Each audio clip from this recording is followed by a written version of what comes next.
Hello and welcome to the Wild Wild West podcast. My name is Richie Riche up here in the Great White North. Funnily, I have this as my permanent background photo right here because I am looking out my window and it's literally a mirror image of both my background and outside. I have quite literally had snow for 3 days straight. He's not lying. There, I've seen them. I, I've seen the pictures. like it's 3 days straight, and we just got a second or third or fourth. I know I lost count the number of waves we're on right now of a lake effect clipper that's going through my area. It is supposed to get really bad around 10 p.m. and they're calling for another foot or two to fall this evening because why not? We've already had four. So that's enough about me. Over to this guy over here, representing his Los Angeles Chargers. Whatever. It is what it is. We have DZ. Thank you, DZ, for joining the show. Fitting having both of us here on the Wild Wild West, given the fact that we are making up the Week 18 game for the AFC West. Yep. And then the Chiefs and the Raiders are going at it as the other game. I believe, if I'm not mistaken, this coming Sunday as well. I think That's going to be an interesting one as well. Yeah. Yeah. There's a lot of theories. I've heard Raiders fans talk about it. I have my own theories on that. Like, I've heard Andy Reid doesn't want to lose. I've heard he could. I don't know. I've got a theory where he could play 3D chess and try to lose this game and try to screw the Raiders out of that number one pick. I'm not sure. I don't even know if that would. I don't know if they're locked in that pick right now. I'm not 100%. They are definitely. I think if you put it through like the playoff machine or the tankathon, whatever that thing, the Raiders, I thought may have actually have that first pick in the draft. It's like locked up, right? I think they could still Yeah. even if they were to win, they'd still get that. Yeah. Okay. I think so. That was the last I heard. Now, there's some conflicting information, obviously, that's going on in terms of what you read, and until you actually go through and actually like audit the math on kind of some of these things, I take everything with a grain of salt. I just think that it's obviously in the Raiders' best interest to, lose that last game. I think it'll make any kind of comeback they have next season look all that much better. Obviously, as either a new head coach or Pete Carroll coming back and doubling or tripling their wins or something is going to be something that Raiders fans are going to be very happy about. Obviously, and so the worse off they do this season, probably the better that they will draft, and probably the more willingness the ownership and the fan base will have for sweeping changes on the team in order to kind of turn the corner and that sort of thing. So it'll be interesting to kind of see where they're at.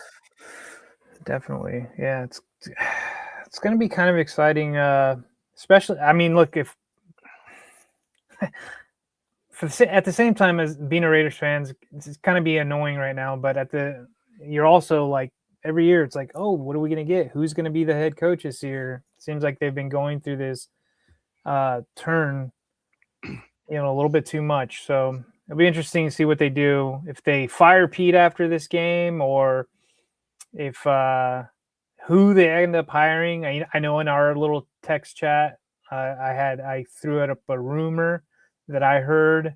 I think Jack Kenna actually asked somebody that question on another show. So we'll see if that comes to fruition or if that pops up, if we hear a story. Because usually, like, you don't hear things right away, like who teams are looking at or whatever. It kind of like comes out, weeks or months later, so anyways. Yeah, 100%. You don't always see, who they're interested in, who they interviewed, or who they discarded. Like sometimes you even hear who the teams discarded. Although I've also heard from reliable sources that when some teams say that they discarded this coach, a lot of the times they are doing that to cover themselves because they always accompany that along with something along the lines of, well, we found out this thing. Like, we found out this obscure thing that no one heard about, so we just couldn't move with that particular coach. You Right. know, Yeah. it all, and a lot of the times it all kind of turns out where it's like, okay, really? like really, like, you just didn't do it because of that? Like, I mean, we've seen players and coaches get hired with some pretty bad stuff, attached to their names. And if they can help you win football games and the fan base can overlook it, most of the time teams will just kind of allow it. So Right. I have a hard time believing that, but we shall see. Um, just circling back and kind of talking about the Raiders just a little bit more. We really are going to be in for an interesting um, Sunday. Really, if we're going to be honest. Um, I think Chiefs, sorry, Raiders fans are eyes glued to the It's outcome Mendoza of. or bust right now. I feel like Yeah, yeah, for the but it's majority of more than them. that. Yeah. Yeah, it's more than that. I think though, which is they're gonna want to see if the team moves on from Pete. Yeah. That too. They're going to want to see if that happens. They're going to want to see how quickly that can happen. So on Monday the 5th, for example, that will be, when they're going to start seeing if, the team is going to do what they see as the right thing by moving on, as an example. It'll also be very interesting to see if the team like just fires Pete, or if Pete like graciously retires or some variation of it, Yeah. because we've spoken about that on the show as well, which is and actually Jack Kenna and um, T3 Tom has kind of said that before, where they kind of agree with my take, which is they're probably going to try to encourage, if at all possible, Pete to retire, because that actually puts the Raiders in a better position where they're not going to be seen as kind of like the lesser than destination, or the destination that they would have to then overpay for a coach. Sure. And then, of course, we also have the other interesting piece here, which is um, do the Raiders pursue and proceed? Um, basically, do they proceed with the rumor of a trade for Tomlin? Well, so that is And the that's a huge rumor. rumor that I heard on a sports show. Sean King, he's a ex Buccaneer quarterback, Super Bowl winning quarterback, who lives in Vegas, has ties with people, and the thing about that I find interesting, and I know a lot of people want to just blow this away or sweep it under the rug, is this guy has been coming on this show that I'm talking about for the last like year and a half or 2 years. Not once has he ever said anything like that outlandish. So it like really caught me by storm when he said that, and I'm like, huh. And he's like, a little birdie told me that the Raiders potentially looking in for a trade uh, to the Pittsburgh Steelers for Mike Tomlin, because I think fans all season and maybe last season, this can go back a few seasons, there's been rumblings in Pittsburgh because Pittsburgh's kind of stayed that stagnant, non-losing season. They're competitive every year, but they really don't have high-end draft picks to kind of reload that roster and kind of go for a Super Bowl push. So, and Pittsburgh doesn't fire their coaches really ever. I mean, who before Tomlin, it was Cowher forever, right? They've Bill never Cowher. fired the coach. My understanding is Yeah. they've always had the coach retire, and it's just kind of been that way, right? Like that is a very stable organization. Anthony, was it wearing Raider coat? Oh, because I'm wearing Well, black and he's white. he's pointing out your black hat Oh, that has the tridents on it, but it from afar and at first glance, I suppose could be yeah. No. mistaken for the Raider part of the shield Black there, is one of my favorite colors, but no, I'm not a Raiders fan. I didn't put on my Yeah. Raiders gear today. So I find it interesting, with those rumors. But at the same time, the Raiders want a new quarterback. I guess the fan base wants a new quarterback with this Mendoza kid. So why would they give up that first round pick for a coach? But they also need a new coach. It's going to be interesting. We've heard Clint Kubiak's name. We've heard Jesse Minter, the Chargers' current DC. We've heard some names thrown out for this next coaching cycle that could be potential Raider candidates. So this would be really interesting to see which direction they go. Let's see, what did Salute? Oh, yeah. So I'm gonna I have nothing. my humble brag for this real quick. I did win his guillotine league. I think it was like 16, 17 people. It came down to Nice. me and Angelo, but I barely won by I think like 1 point. It was pretty cool. So salute to Angelo. He's a really good commissioner. It was a fun league, but it was weird at the same time because it's one of those leagues where you get knocked out every week, so you had to survive. Mhm. So it's interesting. Well, I actually agree. I think Angelo would make for a great commissioner of a league because he does kind of set the tone in terms of what's to be expected, and I think that's what you want. So, Angelo, good job. I'd love to say Good I'm job, surprised, but Angelo. I'm not. So, like, It's it just is what it is. yeah.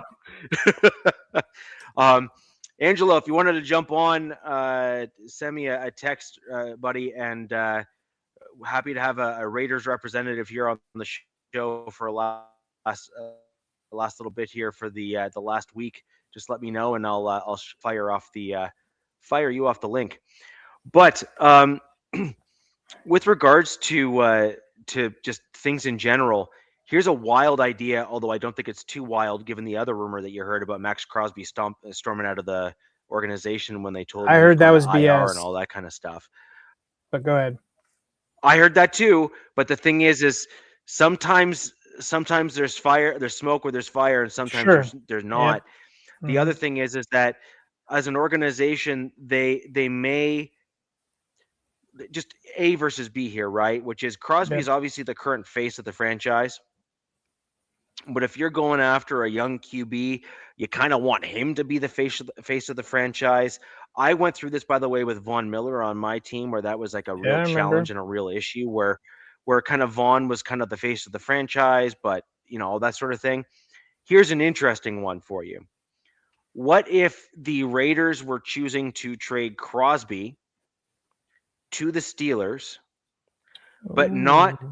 not with what you think it is going to be, but trade him to the Steelers for Mike Tomlin and a first round pick and maybe a later round pick or a mid round pick back in return. Something like that. Yeah. Hmm. And so you have the Steelers with Aaron Rodgers, who, look, you can say what you want about him. He's actually played halfway decent this year. He hasn't played amazing, but he hasn't played awful. And Sure. if they end up with a couple other pieces that they can kind of put around him on the offensive side of the ball and kind of like level that up, and maybe a couple extra defensive pieces, I think I think the Steelers could actually be quite competitive because they're already somewhat competitive this year in how they're Yeah. playing and where they're at from a ranking, right? So my thing is that the Raiders are in a tough spot right now because the Raiders need to do a massive retool, and they also are looking for a bit of a culture shift. And so right now they could, I'm not saying they will, but I'm saying they could, or at least may want to consider it at the very least. My Denver Broncos moved on from Von Miller. Okay. And I'm telling you right now that culturally speaking, he was the tone setter within the organization. Looking back on it now, that was probably the best thing for the organization, is to get him out, allow him to continue the rest of his career at a different organization so that he didn't always undermine the culture of the coaching staff in terms of what they were trying to implement, because the players are going to look up to a guy like Crosby. They're going to look up to a guy like Von Miller, because Von Miller made it to 2 Super Bowl 50 MVP, was like lighting the world on fire, right? When he was in that spot. That's my point. I think that there could be some benefits um, to moving in that direction for the Raiders potentially. And I think that's an interesting take. And also Max Crosby, while he's young still or youngish still, he's not like really young. He's not in like, he's not in his like early 20s or something like that True, anymore. that's And true. so that could be something that they're looking at. I'm not saying they are, and I'm not saying I have any sources to indicate that that's what they're doing. No, these are However, all I do just think it would be hypotheticals and like just speculation yeah, hypothetical, yeah. which is you already know you're wanting to try to get a culture changing coach in there. Tomlin is certainly a guy that would definitely change that culture, and he has Oh, the gravitas and 100%. the experience to do it. Like Could you he's just imagine that Tomlin guy. in the AFC West with the other coaches? Like, oh my God. I know. Harbaugh, Peyton, Tomlin, and Reed. Like, oh, wow. That'd be pretty Yeah, incredible. and They yeah, also have some they've got some like outside Crosby, like say they keep Crosby because he's a good building tool, especially on that defensive side. I sure. think Yep, they're number one or number two in draft cap going into next season. And they've got some really good pieces on that offensive line, the offensive side. They got that young tight end tandem, Jack Bowers. Besh. Yeah, Yeah, Bowers and Mayer. Is it Mayers or Myers? One of the two. And Mayers. Jack Yeah, Besh, who's come on as of late in the season. And then Ashton Genty. And they need to get JPJ. I know he got hurt, but they've got some decent pieces on that offensive side. They could yep. supplement throughout free agency and draft wise. You know, Gino didn't do him any favors this year, man. That's for sure. But the coaching and quarterback, that's huge. Those are the two most important, and I think that's what they need. And they can go that trade route. Broncos, 49ers in the Super Bowl. I can definitely see that. I can see it. 49ers surprised the hell out of me, by the way, Anthony. Um, Shanahan's another guy, another coach of the year candidate, in my opinion. In my opinion, with the injuries they've had to deal with, really, He reminds me a lot of Harbaugh. yeah, he's just really Um, creative. But yeah, No, but that's what I'm saying. He reminds me a lot of Harbaugh. Harbaugh gets his guys and gets the best out of his players, even in bad situations, including injuries. It's a trait. Like it's one of those things that most people don't give head coaches credit for. Harbaugh deserves a ton of credit for what he's done with the Chargers this season, and I sure. think I think Shanahan is in a very similar category. There's a lot of coaches that I'm really impressed with this year. I got to take my blue and gold off sometimes and just kind of get my bias out out of the way and just look at it around the league. And there's a lot of coaches that I've been really impressed with. One of them is uh, Liam Cohen in Jacksonville, Mike Vrabel in New England. Um, Now, I've heard I have some there's a lot of concerns with the Jacksonville coach. okay, that's fine. Yeah, that's totally fair. Yeah, yeah, Um, yeah. New England's had a hell of a season, but there's stats to back up why they're having hell of a season. And I'm not saying they're a bad team at all, but it is what it is. And I'll find them if we get to that. But Yeah. they're looking like one of the top teams in the AFC right now. But yeah, there's been some really good coaches. A lot of unfortunate injuries. So the only knock on Jim Harbaugh and Kyle Shanahan is they haven't gotten a Lombardi yet. I'm pretty sure. I don't think Shanahan's gotten one. They've gotten there, but just haven't, you know, crossed the finish line. So that's a knock on them. They're a good leader among men, let's just say. Yes. Yeah, I agree. So just real quick on my concerns with the Jacksonville coach, I think he's a great coach. I really do, and I'm happy to have this conversation with our Jags contributors to the channel here. But and I'll say it to their faces too, and I'm happy to have them kind of come back at me and push back on what I'm saying. But my concern with the Jags coach is that he reminds me a little bit of the Philly coach, the guy that kind of won that Super Bowl, that first big Super Bowl in Philly. I can't Sirianni? remember his name. No. Sirianni's different. Sirianni's kind of like the guy that you want, in my opinion. But it's the other guy, the guy that wrote the book like immediately after the Super Bowl. Oh, Yeah, I'm drawing a it's blank on gonna that. kill me now. It's gonna kill me now. No. What's the guy's name? Not Sirianni. Doug Peterson. Oh, and you know what? I left. Okay, good. Yeah, totally forgot about Doug. I think he's working in a front Doug office Peterson. somewhere. Is he in a front He is, office somewhere? but Mike.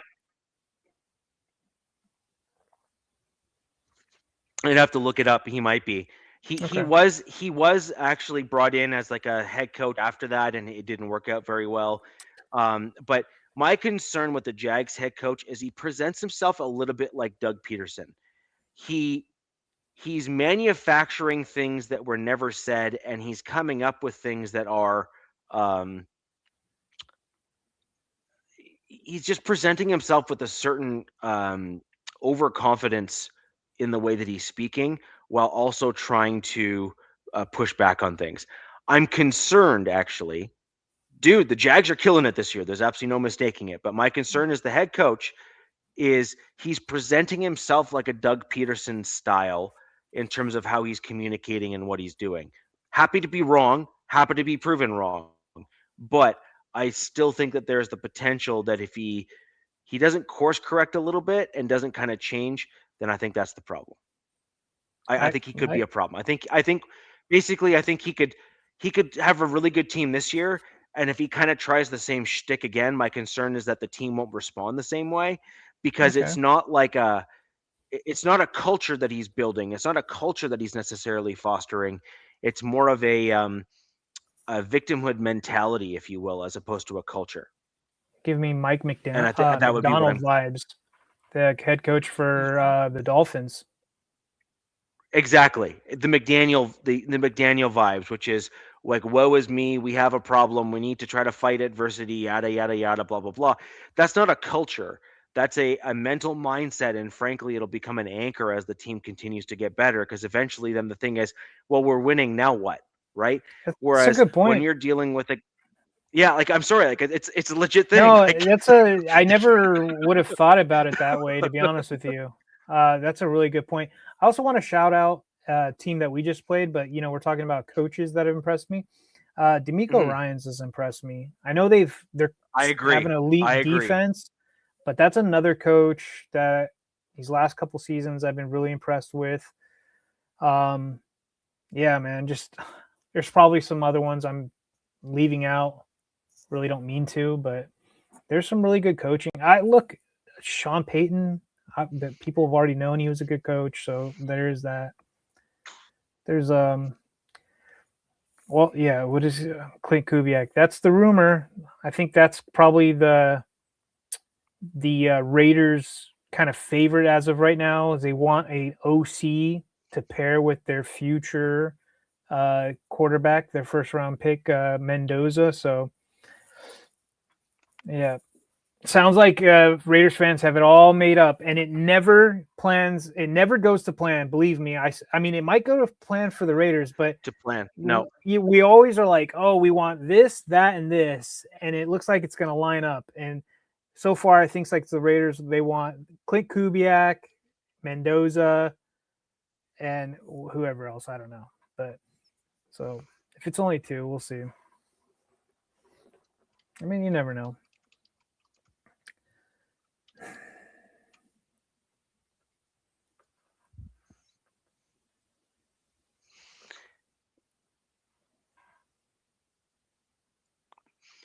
Yeah, so I agree. I it's one of those. Well, there is a saying for a reason here, right? DZ, which is best laid plans, Sure, right? It's like lay to rest. best laid plans kind of always go to crap, right?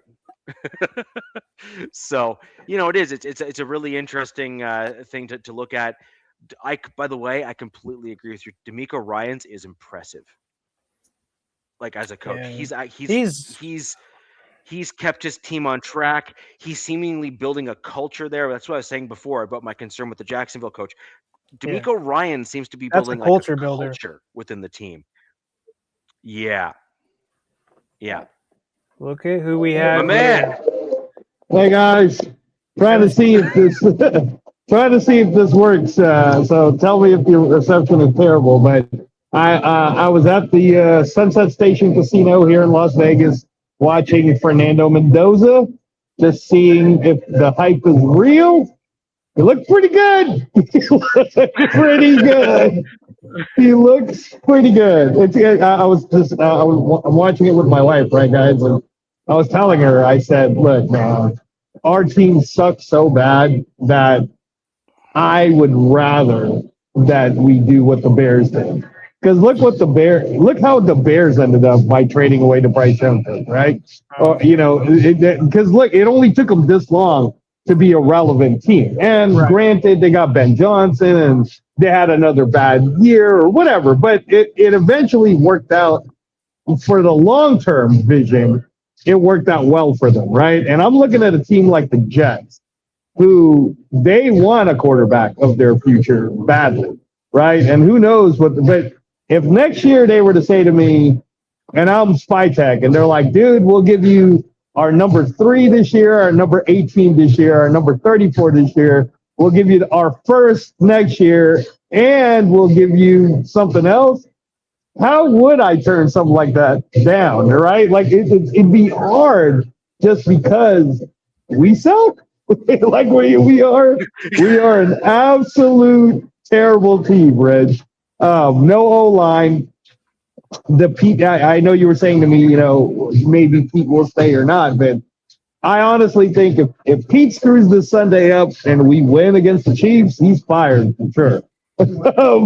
So he needs to make sure that he manages this well if he even wants a chance to coach for us again next year. I don't like the whole coaching turnover thing. So my idea, Nick, was all right. Let's say Pete does the job and we get the number 1 pick.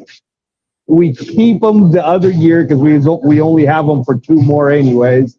But we hire someone like Brian Dable as the offensive coordinator, right? Somebody who can work with a quarterback and potentially become the head coach. And that to me would be fine. I'm good with it. Because I know people will be like, off with Pete's head. But remember, I don't know if you guys remember, I was one of the people that was saying I didn't necessarily want to fire Antonio Pierce just because I thought we weren't going to be that good anyways. I was like, let him play his contract out. Let it play out the way it's supposed to play out. And instead, I felt like what happened this year was they tried to play this like middle game, right? Of, we're going to try to win now, / we don't really have the pieces to win now. So then when you're the master of too many things, you're the master of none, really. And they could have just said, screw it, we're going to lose this year.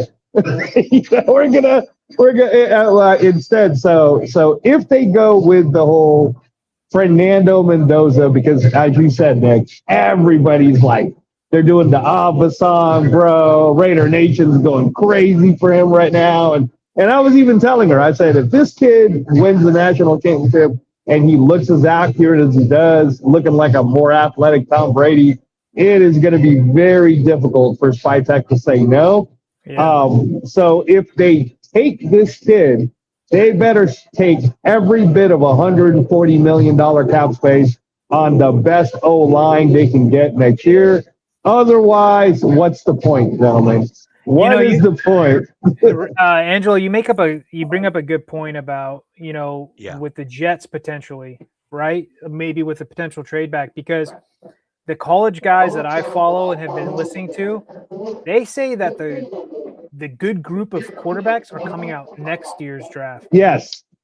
So, like, say Spycheck or whatever is not sold on Mendoza, or he thinks he's really good, but you get a king's ransom for him. I mean, why not? It's. I'm glad I'm not making those decisions, though. Let's just say that. Well, actually, I have a different question for you on that. Same line, same vein. All right. You're a Raiders fan. There's a whack of them in the chat. So let's look. I want all the Raiders hate to come my way because I'm rocking my orange here. So I'm sure that there's going to be lots of that crap. But I truly mean this in the best way possible because ultimately I would like the West to be the most competitive division in football. And I need the Raiders to kind of get themselves back up into competitiveness in order for that to happen. And the Broncos Raiders rivalry is legendary, so I wouldn't mind having that be, as vaunted as it once was. So here's my thought. How would your fan base react to not going QB this year, also keeping Pete as you stated, and then trying to basically tee yourself up for a not great season next year, to be quite blunt, but basically tee yourself up to then try to get a bunch of capital to get your quarterback a future for next year? Because that's basically your fan base is not happy right now, and I wonder how that sort of strategy would play out with them. Yeah, no, that's going to be a non-starter with the fan base because they want, the fan base always wants someone's head, right? It's always off with someone's head. But my entire point is, since the Gruden thing happened, the problem with our group is it's indecisiveness of everything, right? All right, so Tom Brady's the owner now. Great, is he the boss? I'd like to know who the boss is. Somebody needs to be the boss, right? And I even felt like in this year's draft, as you guys know, when I went on the show a couple of times, I was like, "What we need is O-line." And who I wanted actually did pan out extremely well. Armand Membu, he's top 5 best first round picks, right? If we had gotten Armand Membu, not a sexy pick, but it would have given us the trajectory to continue to build on our O-line. Not only did we not really get O-line, I mean, I get it. People are talking about the whole Caleb Rogers and Grant and whatnot experiment, but we didn't get a good O-line coach to begin with, right? So what's the point? What are we doing? So that's why I feel like now the fan base is so sold on, yay, we got the number 1 pick. Pete Carroll's too old. Let's get rid of him now. I'm kind of like, all right, if Tom Brady finally puts his foot in that door and says, okay, I'm in charge. Spytech, you're my guy. So let me see you whiz it up. How would you like to do this? If Spytech says, I think we should just get Fernando Mendoza right now, right? Then I also want to see him do the whole, great, now we got to spend all our money on O-line. And as a fan base, if they do that, the fan base in the beginning, and you know how this goes, both of you guys know how the Raiders fan base are, they're going to be like, yay, Fernando Mendoza. Oh, this is going to be a great year. Yay. I'm going to be one of the people that's a realist that's going to say to myself, great, rookie quarterback. I'm not expecting anything other than please do not get hurt. let's get the system going with Genty and Bowers, and let's get a solidified okay-ish year. But let's see how the whole thing meshes going into the following season. So to answer your question, Rich, Pete's probably gone in a scenario like that. Just because unless, like I said, unless my scenario plays out, they're probably already looking at, I don't know, Stefanski or Kubiak, like you said, Nick, or, they're already looking to get rid of Pete, right? Again, for me, I'm okay with keeping Pete in the sense that Pete, do the job you're here for, which is to manage, and that's it, bro. Let whoever gets hired as the offensive coordinator, let that person be that guy. Let the defensive coordinator be that person. I know it's weird, but I'd almost want them to be like, all right, we're going to hire so-and-so if Patrick Graham wants to leave, which I hope he doesn't. But if he does, you hire Saleh to be the defensive coach. You hire Dable to be the offensive coach. And you keep Pete one more year, and then you say to both guys, this is your audition to be the head coach next year after Pete. So whichever one of you do better on your side, gets to be the head coach of the Raiders for the future. I'll give you like a 10-year contract or whatever, a long-term contract, the same way I did Gruden. And I get it. It sounds stupid and unconservative, but as opposed to what, Rich? As opposed to how sucky we've been and a revolving door of firing and hiring GMs and coaches, you know, the one thing that I know is we have Spytek for, I believe it was a 5-year contract. So now we're going into year 2. If we get him for 4 more years, man, Spytek ties himself into a Fernando Mendoza. Now we're going to, you know, at least we'll have something to talk about in terms of going into the future. Yeah, so my concern with Spytek, though, is his first hire, or no, he was hired after Pete, wasn't he? I thought he was hired before Pete. Okay, so that changes things because I thought it was the reverse, but if it was the way you said it, then you have to go there, say, dude, you struck out once on a head coach already, and arguably badly, right? Because not only did Pete come in as a difference maker or attempted difference maker, but it's clear that they didn't do their homework on whether or not his mental headspace was the same as it was at the beginning in Seattle or at the end of Seattle. At the end of Seattle, he had one foot out the door and had a mojito in hand kind of thing. Like he was not the same coach, you know what I mean? Like he was not the same guy. When he started off in Seattle, he was vicious.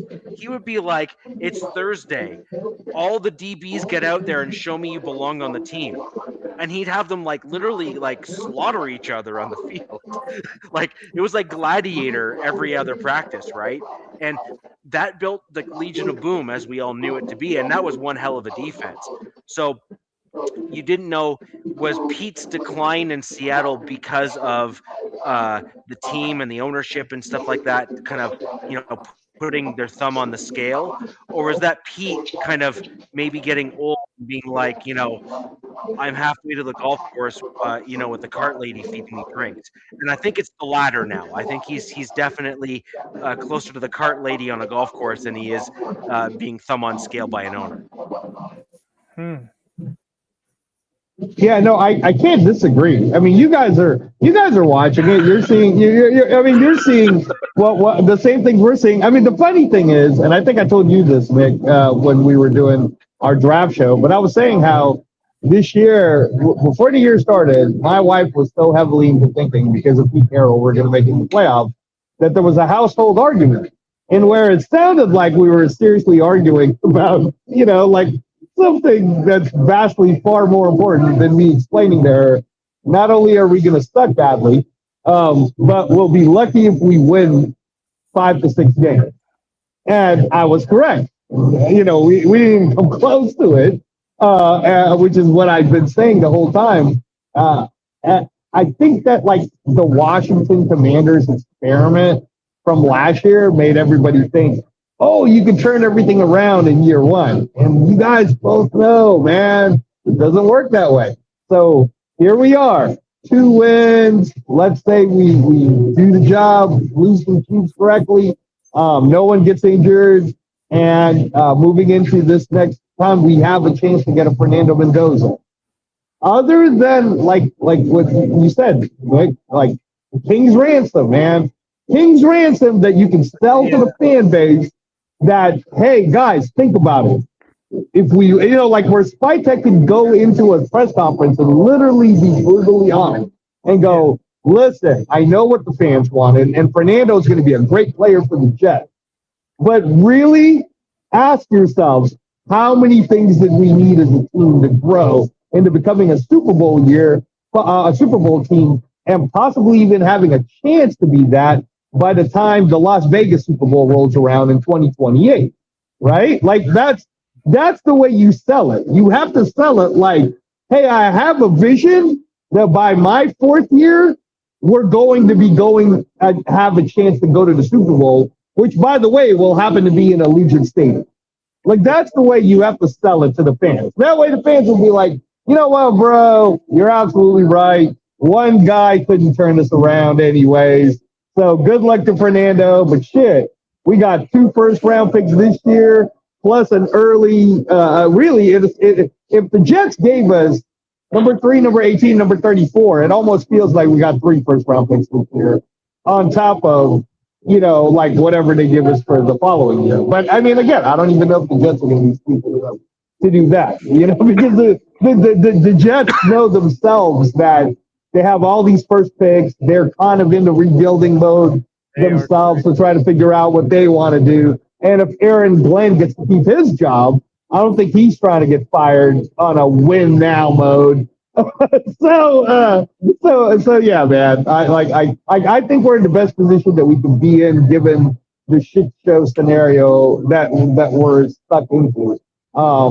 My biggest take, gentlemen, will be: is Tom Brady going to actually do a job, or is he just going to be a name? And is Mark Davis I mean, I can't even hate on Mark Davis. Like people who hate on him don't understand. Like, look, man, the guy's the one spending all his fucking money paying all these coaches that aren't coaching for us. I almost feel bad for him sometimes, right? But I do want, and I know some of the Raider fans are going to hate me saying this. One of my best friends is a Cowboy fan, and I always have to talk him off the ledge. But I almost want us to have a very Jerry Jones type of upper management, because I want someone to dictate the direction. I want someone to just tell us which way are we going. Because right now, I still don't know. Yeah, we don't know. Yeah. And it's very intriguing from an outsider looking in at the Raiders right now. Richie and I were talking about it at the beginning of the show and before the show. Yeah. It's like a soap opera. It's like a telenovela with the Raiders right now. Like, what are they going to do? How's this going to work out? But I mean, sometimes I'm thinking, like, don't overthink it and just get Fernando. Just get him. Just get the kid, man. You're gonna look from a business standpoint. It's probably gonna, if the Raiders do draft him, guaranteed that's the number 1 selling jersey next year in all of the NFL. Yeah. So you're gonna boost sales that way. You'll attract a coach. You'll probably attract a really good coach. But somebody in the chat made a good point. Need to pair Mendoza up with a good OC. Build up the trenches. Yeah. So. Yeah, probably don't overthink it. I guess, a King's ransom or a Mendoza or bust, Right. But the head coaching is where I'm like, okay, let's see where they go, because there's rumors. There's Mike Tomlin rumors. There's Clint Kubiak. I mean, Jesse Minter, I've even heard. But yeah, so who knows? And to your point, Nick, let's not overthink it, right? What is so bad about Brian Daboll? Like, you guys try to tell me, right? Because for me, I'm kind of like, what did I see Brian Daboll do? Works well with a quarterback, right? The Giants was a shitty-ass organization the way they were running it, right? So I don't blame that on Daboll. But in terms of coaching, even the way he was trying to coach Jackson Dart, I'm like, yeah, I have no problem with Brian Daboll coming in if he got hired. I'd be like, great, let me see what he does. And you make a good point. Like, say they were to keep Pete and hire Daboll and say, look, man, we want you to be his successor, kind of thing. Something like along those lines, and bring him up. Because I don't think Daboll wants to do a lateral move unless there is, a head coaching gig out of it or something like that. But I mean, I know probably 10 teams in the league that would take Daboll right now as an OC. Yep. To come back to their team, me included. I would fire my OC right now.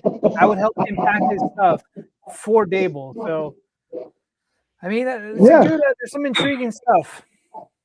Yeah. I mean, Angelo, go ahead. On Daboll's note, DZ here can attest to it. On no fewer than 3 shows, I have been saying that I think your next head coach should be Daboll. Now, I actually like your idea better. Right? Yeah. I actually like what you're saying better, if I'm going to be perfectly honest, because what bringing in Dayball means is that Pete Carroll gets to pretty much focus on the defensive side of the ball, which is kind of his which is general fine. strength. And he Right. can just kind of go over that way and become kind of like the game plan manager kind of guy and just lean on Dayball to do the offensive stuff, right? Frankly, Patrick Graham is quite a good DC as well. So it's not like you're sitting there starving for talent if you bring in a guy like Dayball. You put Dayball and you elevate him to offensive coordinator and assistant coach or something like that, some kind of combo title, which, by the way, is not unheard of in the NFL. So it exists in multiple Pretty different common. teams. So this is not an uncommon thing that I'm suggesting. And you basically then put the writing on the wall that Brian Dayball is your heir apparent. And then he's also, as you said, and trust me, I've had the Raiders fans, slam me in the chat. Frankly, I just say bring it on because like the stats and the information's on my side. So like, sorry but not sorry. Dayball is the only coach that's available right now Right. that has proven to elevate one or more rookie or very young quarterbacks to a level that you would say are at or even in Josh Allen's case, if we're going to be honest, took Josh Allen from being a guy that was not great to a dude that is now deemed an elite top 3, top 5 quarterback by every metric. Right. Right. Dayball was the dude that did it. So if you're going after a young quarterback, why wouldn't you want a guy that's shown that he can be the reason why the young quarterback has done well? Right. Like I just it doesn't make sense to me. It makes no sense. Yeah. It's like there's no problem with that. Yeah. No. And again, if what we're trying to do as an organization is, I mean, I think it's a save face move, right? Like as an organization, Mark Davis needs to save face and be like, fuck, man, how many times am I going to be paying coaches on a couch? And now you're going to ask me to do it for Pete Carroll again? Let me pump the brakes here, all right? I'm going to have a sit down with Pete. And then he just says to Pete, listen to me, man. You're already getting slammed for getting in the way of Chip Kelly, who, by the way, I have to pay $6 million to for the next, I think, 2 more years, because then you have to fire her. Whatever. Okay, I'm paying it. So now as a favor for me, you're going to shut up and not mess with the offense. We're bringing in Brian Daboll. He is completely in charge of that side, right? You get to go there, you get to smile, you get to go ahead and say, good job, gentlemen, and that's it. I need you to shut up, and that's it. Okay. In the meantime, please stick to the defense, which is what. And by the way, even with I don't know if him and Patrick Graham are working well, but what I'll say is, you did see that a lot of our defense this year, there was a lot of Carroll touches to it, getting Darian Porter and wanting to quarterback situation. Yeah, definitely the quarterback. So I'm kind of like, look, man. As long as if Patrick Graham doesn't want to leave because we're paying him, let's say, better than the average defensive coordinator, and Rob Leonard wants to stay with us, and Max and everybody's cool, we could almost make that it's like a divided house but with order. Here's the offense side, here's the defense side, and I'm going to make kind of a comical comparison, but it's kind of like remember the Titans, right? Denzel, you get to stay on this side. Coach Yost, you get to stay on this side. And let's see if we can see what happens, right? And as a fan, for me, DZ, I would be like, you know what? It'll be fun. No matter what the heck happens to us in 2026, I at least have direction. If the offense is failing and the defense is doing well, I can just blame Daboll. If the defense is doing good, but the offense is progressing well with Jenkins, Bowers, Fernando Mendoza, and whoever else, right? Michael Mayer finally starts to play well, right? We have a great backup for Fernando Mendoza and Aiden O'Connell, right? Like, great, awesome. Now I get to go, hey, see, Pete, man, you and Patrick Graham, you guys got to get your stuff together. You know what I mean? So as a fan, that would be more fun. But again, man, I don't know. Does Tom Brady have the ability to step in and go, I'm a 10% owner, and you're going to do what I say? And is Spytech old enough as a person that he can step in there and not? I felt like he kowtowed a lot to whatever Pete Carroll wanted last year in the draft room. I don't necessarily blame Spytech all the way for the draft because I feel like it's like Pete's lore was like making him not make the moves that I think he would have wanted to make. I feel like Spytech, if you give him a chance, let's just see. I mean, again, Rich, I don't know. I wasn't in that room. I'm just saying though, this year I would like to see it be an all hey, like where Tom Brady or Mark Davis even says, Spytech, this is your room. So if you screw this up, you're definitely on the chopping block. But this is your room. So let's see you do your whiz kid stuff. So here's my answer to that. If that was not Spytech's draft, then why did those young rookies not even see the field until you had basically too many injuries to say they can't? Like you had no choice. Rodgers is on the field right now today. Like as we talk, he's about to go out again for your Sunday night game.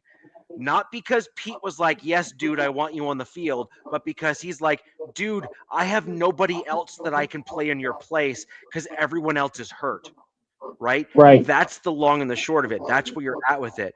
So my reason for saying no to your take on that isn't because I don't think there's potential validity to it, but it's because my lying eyes are not lying to me. I saw what happened over the course of your season, and it was literally clear as day. In my opinion, Spytech did run the draft. In my opinion, the draft that you saw from your Raiders this year was Spytech, and Pete did his little old man temper tantrum and started throwing his boxes of depends across the room because he didn't like the fact that Spytech picked a bunch of guys that were not Pete Carroll guys. And then Pete Carroll said, oh, yeah, well, I'm going to show you. I'm going to go and get my guys from Seattle and bring them in on like these little touchy-feely deals like 1-year rentals and that sort of thing. And I'm going to play those guys instead of the guys you drafted because I think I know better. And guess what? Pete was wrong. Pete did not know better. Pete's son is not a competent running backs coach or offensive line coach. We did not see any marked progress from any of your offensive linemen at all.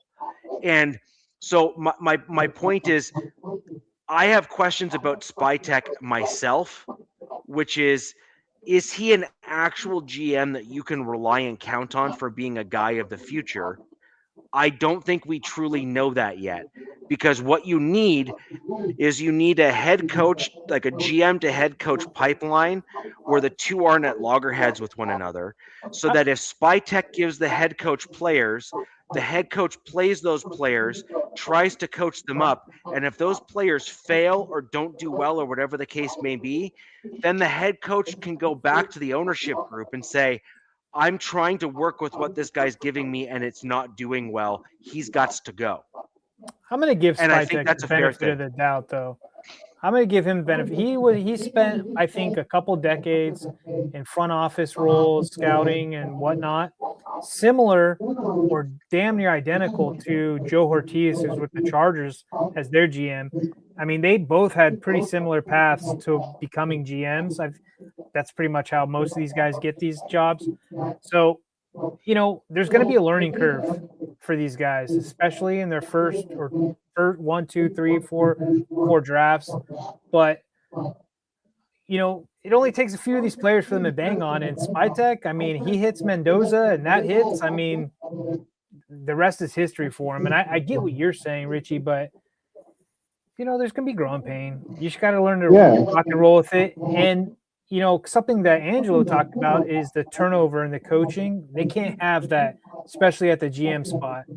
So got to get him situated, get him cemented, this is his organization, outside of Mark, and it's his job. Look, I don't think anybody. I mean, we can say maybe we saw some sort of decline with Pete, but when they hired him, I was like, oh wow, okay, that's a accomplished coach. This is a culture bringer or changer, and it just for one reason or another just did not happen this year. So look, it was an unfortunate event. It was never meant to be, I guess. Look, my point here, just to add on to that, and I'll throw over to you, Angelo, is there is only one coach out there that I think has the gravitas that may or may not be available that will be able to really send a ripple through your organization that has tremendous respect in today's NFL, and that's Mike Tomlin. I think Mike Tomlin is the only coach that could come in and basically put a guy like Max Crosby, as good as he is, and trust me, he is good. Okay. Like, we all know how I feel about Max Crosby. He's a great player. But Tomlin is the only coach at that kind of caliber and that level that has the proven track record of keeping a sustainable culture and show to be winning as a head coach. Pete Carroll, while he's had a career where he's won a Super Bowl and done well, has also shown that he's kind of done one of these nosedives sort of deal, right? And so the whole point is Tom has kind of kept his team here with like a blip to Super Bowl, but he's never dropped below a certain level, which just shows that he's kind of that culture tone setter. And someone like Max Crosby will not then attempt to take over a locker room with a strong head coach in there like a Mike Tomlin. And that may be the thing that the Raiders actually need, as well as a new quarterback in there to truly turn things around and move you guys in the right direction. And he would be the only guy that I'd be like, dude, it's Tomlin. Like, I'm sorry. Like, the answer is like, good for you. Like, congratulations. And he'd be the only other guy that I would probably say would be an equal to a guy like Dayball, for example, from a culture and tone setter. Right. No, I mean, I wouldn't disagree with the Tomlin thing. I just think Pittsburgh would be that's a hell of a move for Pittsburgh if they let Tomlin go. And that's why I'm not even buying into it. That's why I'm not even talking about Tomlin being the Raiders' next head coach, because in my head, I would be the most shocked person if Pittsburgh let Tomlin go. They've historically always kept their long-term coaches. Tomlin has not done anything egregious to the point where you should be firing him anyway or letting him go for any reason. And he's still young. He's not like old. Tomlin's still a young head coach, So at the end of the day, again, Pittsburgh ownership, listen to me, man. You guys are a bunch of dummies if you let that guy go. But if you do, I'll be the first one on the bandwagon going, great. Pay him whatever you want. Give him a 10-year contract. I think it's the Steeler fan base, Angelo, and the local media and sports talk shows that are kind of just getting tired of these, which is crazy to say, right? Especially me being a Chargers fan, even you Raiders or Broncos, but they're tired of having 9-win seasons. Like, They want more, and they think that maybe Tomlin is kind of just peaked, let's just say. So, GZ, I'm going to give you an example. Well, hey, real quick, Steelers fans see that he is John Fox, like John Fox to the Broncos. I remember John. We had 2 or 3 seasons with John Fox, and we had like very good seasons like the entire time he was with the Broncos. But the Broncos fan base and the Broncos ownership at the time, which was still the Bolin family, saw John Fox as like the reason why they weren't able to quite get to that next level. And then they brought in Gary Kubiak instead. And as soon as you brought in Gary Kubiak, and as soon as you brought in kind of that major shift and that major change, a spark, if you will, in terms of a different offensive style that was really well suited for the Mile High City, which is that like kind of run heavy, outside zone run style, the Shanahan-esque kind of game plan. You went from here to that next level up, and we ended up winning Super Bowl 50. I think that's where the Steelers fan base is at. They're kind of seeing him as the John Fox in Pittsburgh. Really, really good. No complaints, really, but they kind of see it as like we've kind of seen the ceiling, and we kind of want to elevate ourselves above that now. I think Yeah, real quick. My theory is they give Tomlin one more season. And look, this is just me thinking, like, this is making it up in my own head, right? Because of all the chatter we've heard around him. I think they give him one season, and the reason being is the draft is in Pittsburgh this year. Yeah. I think they want their storied, longtime franchise coach to be there in Pittsburgh for the draft, and they want to give him one more shot. But like I said, we'll see. All right. Well, I just want to. I'll just add on that Pittsburgh, that Tomlin thing just real fast. But if what you're saying is true, he said, right? If I'm Tomlin and Tom Brady called me on the phone and said, "Hey, bro, you can play this game of they're going to give you one more year, or I'm going to hand you the keys to the kingdom of the Raiders." Raider Nation will be fine with it because they've seen how you've stabilized the Pittsburgh Steelers, and we're not talking about some weak ass little 3-year deal here. I'm going to give you what 5, 7. Like What's gonna at least minimum of 5 with an option of whatever. But you will be the head coach. There will be no firing, and because we had such a shitty year last year, I'm not even expecting you to. You're going to do you. If we make the playoffs next year, great. If we don't, I don't care. I just need you to build I need you to build the culture. And by the way, you're working alongside with Spytech, who will be in charge of providing the ingredients for the chef. Which again, and I go back full circle to this. The reason why I kind of disagree with you on your take about it, Rich, is Darian Porter to me was not a Spytech thing. Even Jack Besh to me wasn't a Spytech thing. I feel like maybe you were right in the first round, and maybe there were arguments. So then Spytech, being the kid that he is, deferred a little too much. And that's what I agree with what Nick is saying about this, is where if now he learned his lesson and he goes, look, I did it that way where I was trying to be the friendly GM and work together and politically correct and blah, blah, blah. Now I'm just going to do it my way because it's my ass for the next 4 years.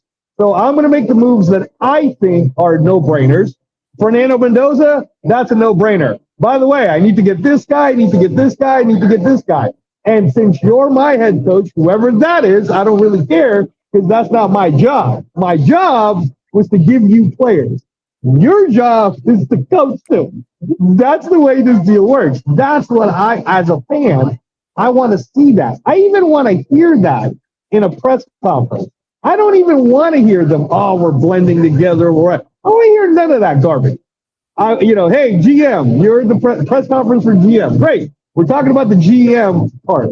I almost want our GM to be a little bit more like, I picked so-and-so because so-and-so showed this in college and blah, blah, blah, and here's the reason why. Well, what do you think of his development so far? I don't know. It's not my job.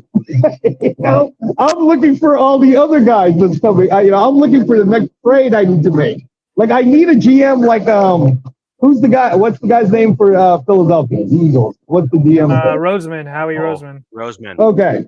Roseman. Yeah, I need someone like that. Like, you know what I'm saying? Like, be a boss, bro. Be a GM like that. Like sometimes you think his moves are weird, but it really hasn't been. And until they actually get dethroned, which, by the way, if the Eagles do lose this year and doesn't make it to the Super Bowl or whatever, Roseman's not the one getting fired, right? They're not going to be firing him. They'll be talking about the head coach going. So that's what I need our young GM, Rich, to be that guy, to be like, you're our GM, so be a GM. Right. So my only caveat to that is this.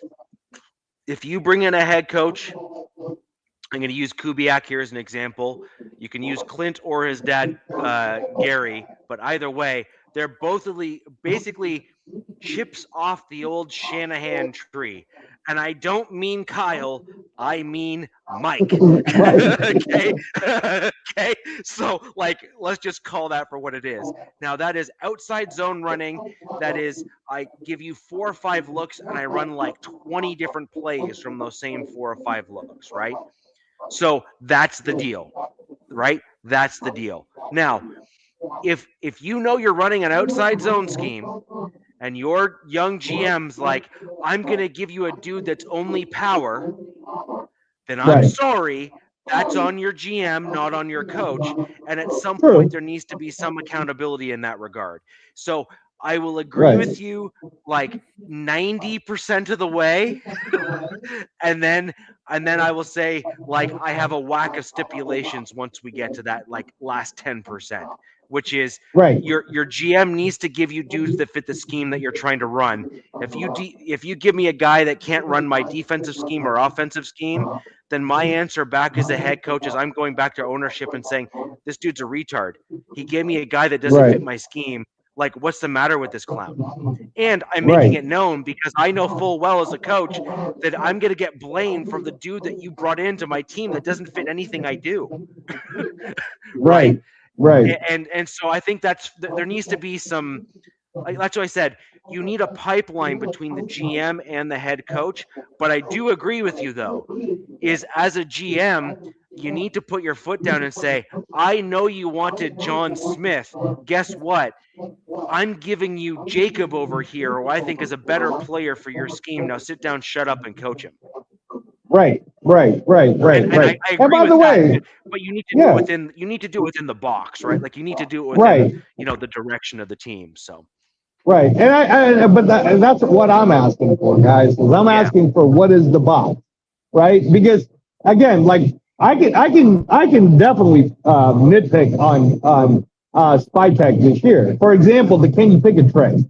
That baffled me. I'm like, why are we giving away a fifth rounder for Kenny Pickett? Because he was going to get cut anyway, or whatever. But he's definitely not worth the fifth. So why did we do that? Or, but on the flip side, I'm kind of like, all right.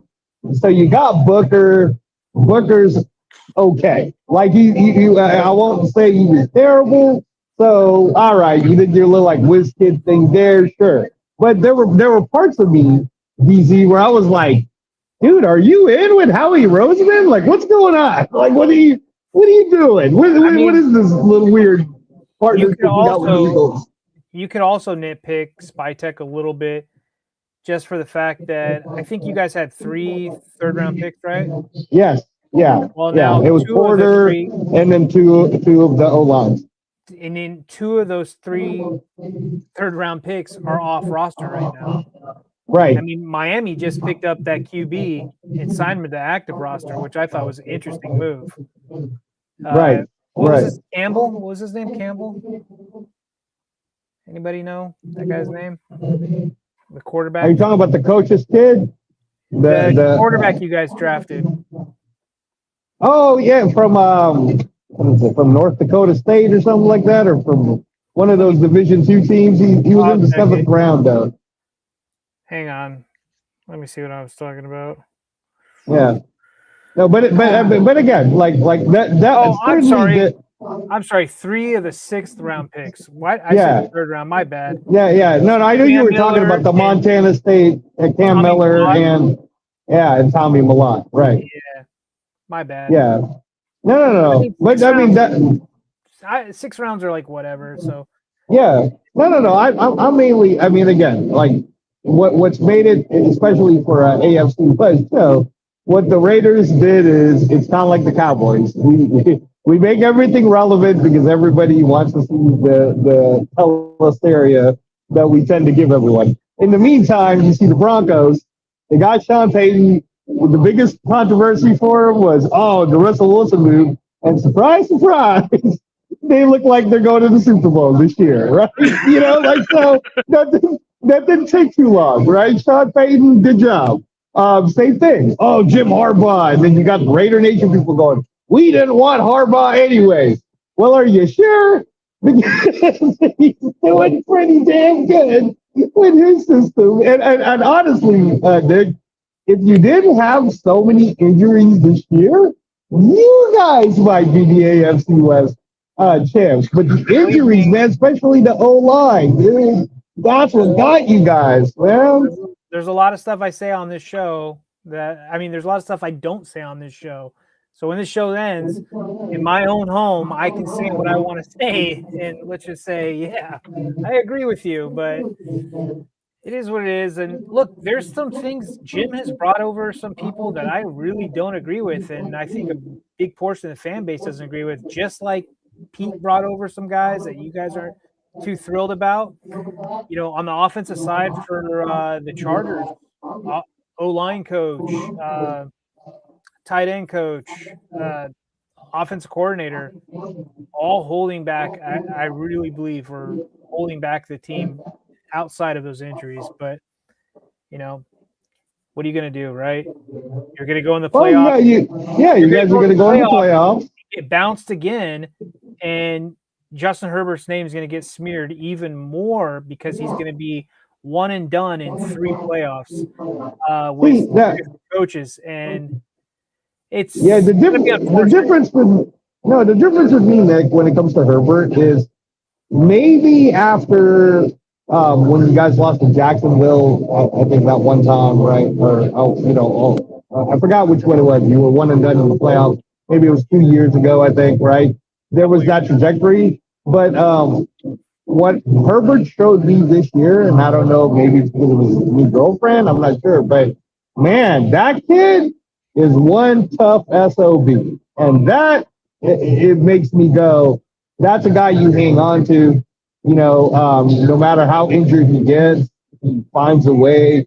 You can tell that the people rally around him, right? You give him a good offense. I mean, who saw Quentin Johnson, other than me, by the way, he drafted him, but who saw Quentin Johnson, Nick, become the powerhouse that he was in the early part of the season? No one thought he'd be as good as he was, man. And Herbert made him work, right? Keenan Allen, Herbert made it work. Like, Herbert's the real deal, dude. And people can cry about Herbert in the Charger fan base all they want, but trust me, from a team who hasn't had a quarterback in a bit, that Herbert is someone you keep, and I think Harbaugh and Herbert are going to be just fine together, just like what's happening with Peyton and Nix now, man. All right, the Bo Nix thing, it's really working, and I can only see Bo Nix getting better, not worse. Yeah. And I can only see Peyton growing. Like, the Broncos, to me, is the one that's the most interesting because they turned it around even faster than I thought. I was like, I didn't think you guys were going to be this good this soon, right? But they are. And again, I don't want to jinx it for our good buddy Rich, but it looks like a Super Bowl team to me, man. I mean, like, defense is on point. As long as your quarterback listens to his head coach and doesn't gamble too much. The Harvey move was a great move, which, by the way, that was one of my dumbass moves right there, Nick, on the B team league. Is I should have just started him like a dummy, and I didn't. I picked dibs over him, and he is every bit that receiving guy that really matters, and. I don't know if the Ingram thing was a good move or a bad move yet, but I think for the people who don't think Ingram matters, the playoffs is going to show us how much Evan Ingram really matters. I think that's where he's going to shine. Yes, yeah. I think savvy vets step up. Yep. Yeah. And Cortland Sutton's been my guy in fantasy all year, man. I rocked with him. Even when he had the bad days, I was kind of like, Bo Nix likes throwing to him, and then the Troy Franklin thing seems to really be working out from their Oregon days. So they're in the right trajectory. If they don't make it to the Super Bowl, I definitely think they're making it to the AFC Championship game. Like, they're really good. And I mean, honestly, Rich, when we were even talking 2 years ago on the podcast about this, did you think they were going to be this good this soon? Like, you knew they were going to be good at some point, but this quickly? I didn't think they were going to be this good for another 2 years. Another year from this year. So I thought it was going to take a full 3 seasons to get there. Um, I do think that there's a little bit of a fool's gold element even to my Broncos this season, a little bit. Um, One thing to keep in mind that's going on this part of the season, and you're a stats guy, so I encourage you to feel free to fact check me. And Okay. I'm looking forward to I'm looking forward to your text after you do, which is which is um, look at the Broncos' defensive stats with the delineating line being our bye week. Okay.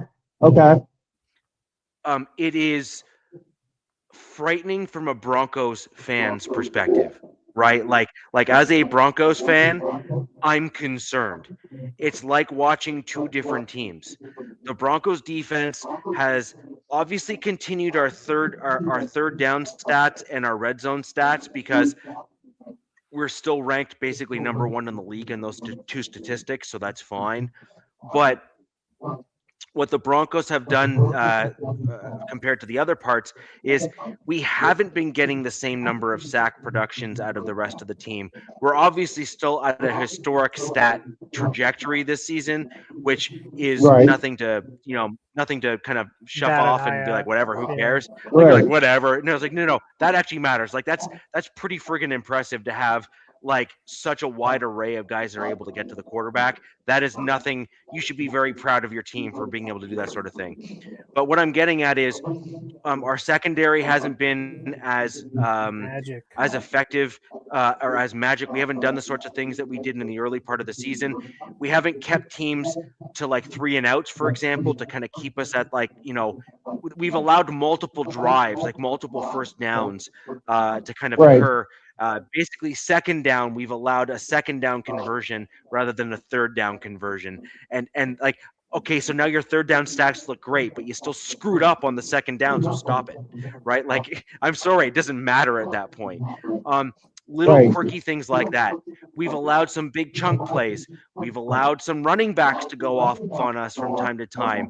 We've allowed the Okay. first half of games to get out of hand and then had to make some like magic coming back to come back and win like 33 points in the fourth quarter against the Giants magic. Right. Like come on Right. now. Like that's Wow. like you Right. can't score 33 points in a quarter on a regular basis. That crap doesn't happen.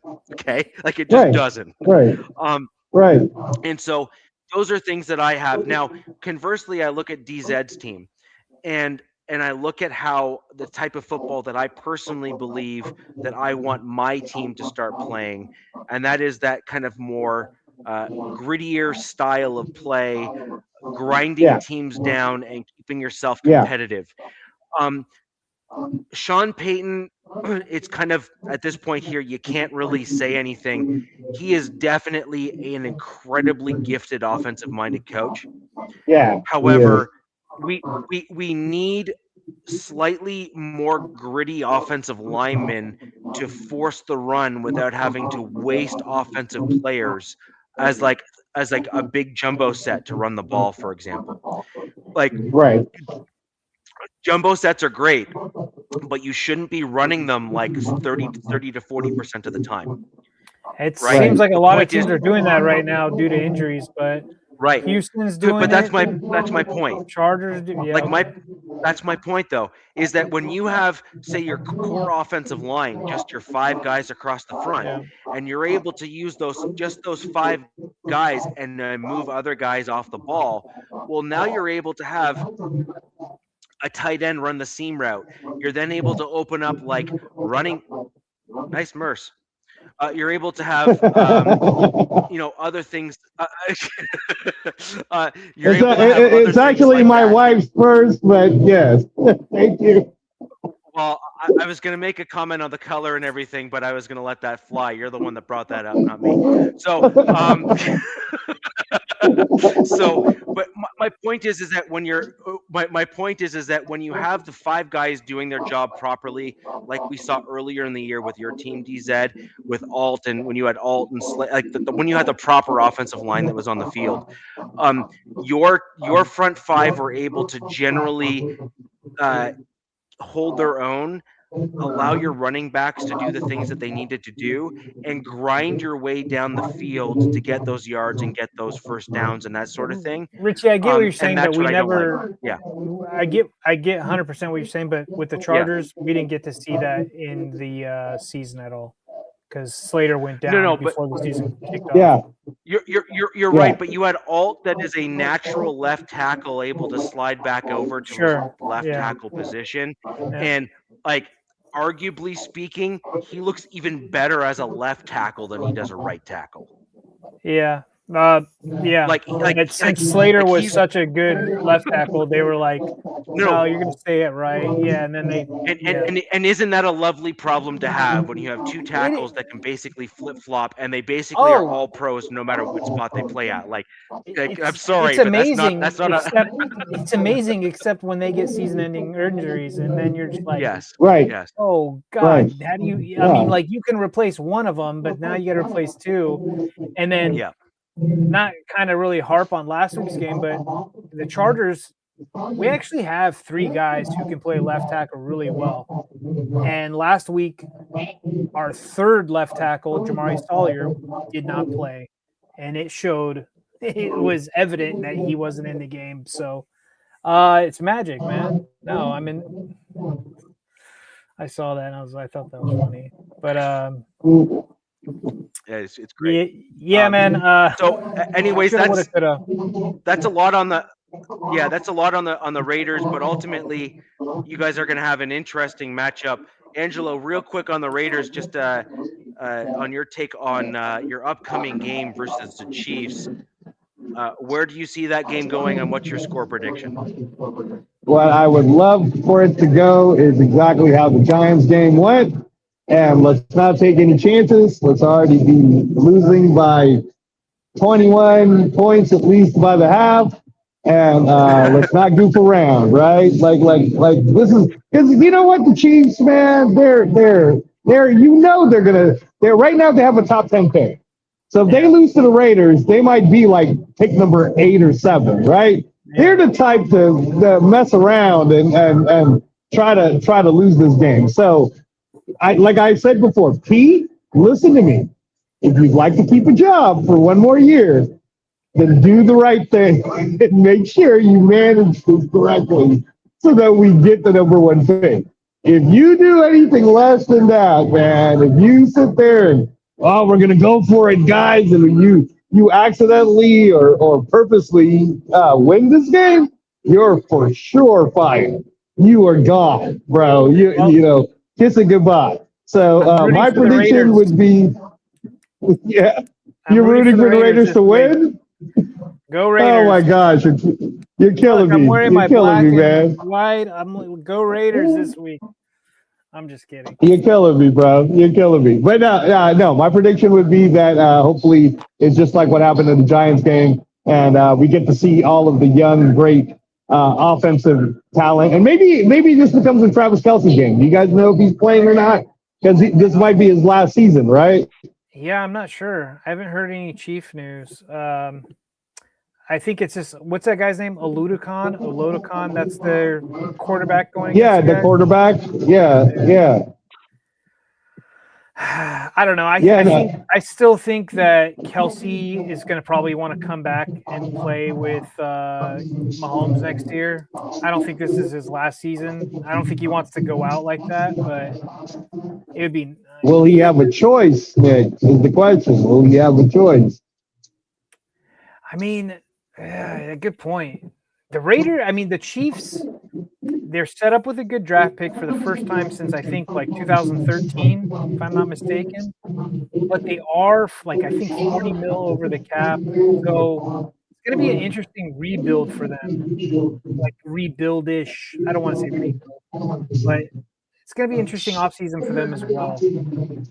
Yeah, no, I think that I think the Chiefs, look, they're smart enough to know that they won't have Patrick Mahomes next year because of the whole injury thing. He's going to have to recover. Like, take it easy on them, right? Let them be bad, all right? They'll get whatever picks they want. So if they don't have Kelce, they start offloading certain, money, whatever problems that they might have. 2 years from now, they could be back to being what they are, with a great quarterback in Patrick Mahomes. And anything less than that, then they end up being like the Raiders, caught in between a world of trying to be good while you actually don't have the pieces to be good. You know what I mean? So yeah. In my opinion, this is the year where the Chiefs are going to go first round tackle. It'll be a right tackle or a left tackle because statistically speaking, and let's be honest, I'm sorry, their GM is no dummy. That dude is good. Veach is a really good GM. He is Very good. So what's this? Howie Roseman, Veach, and then the Rams GM are like my top 3 GMs in the league. What's the Rams guy's name? God, I'm trying to remember. Yeah, McVay's guy. Yeah. F them. He's good too, though. He's really good. He's the guy that took Jared Verse and then took his buddy. Also, yeah, that guy was very smart. But the thing is that the Chiefs are going to know right now that they're not going to end up with a top 10 pick like this again, probably in a while, because Mahomes is good enough to win you games, and like not just like 1 or 2, like 3 to 5, right? Like as a player, and so they're going to know that they need to get into the top 10 to get tackles, like a good one.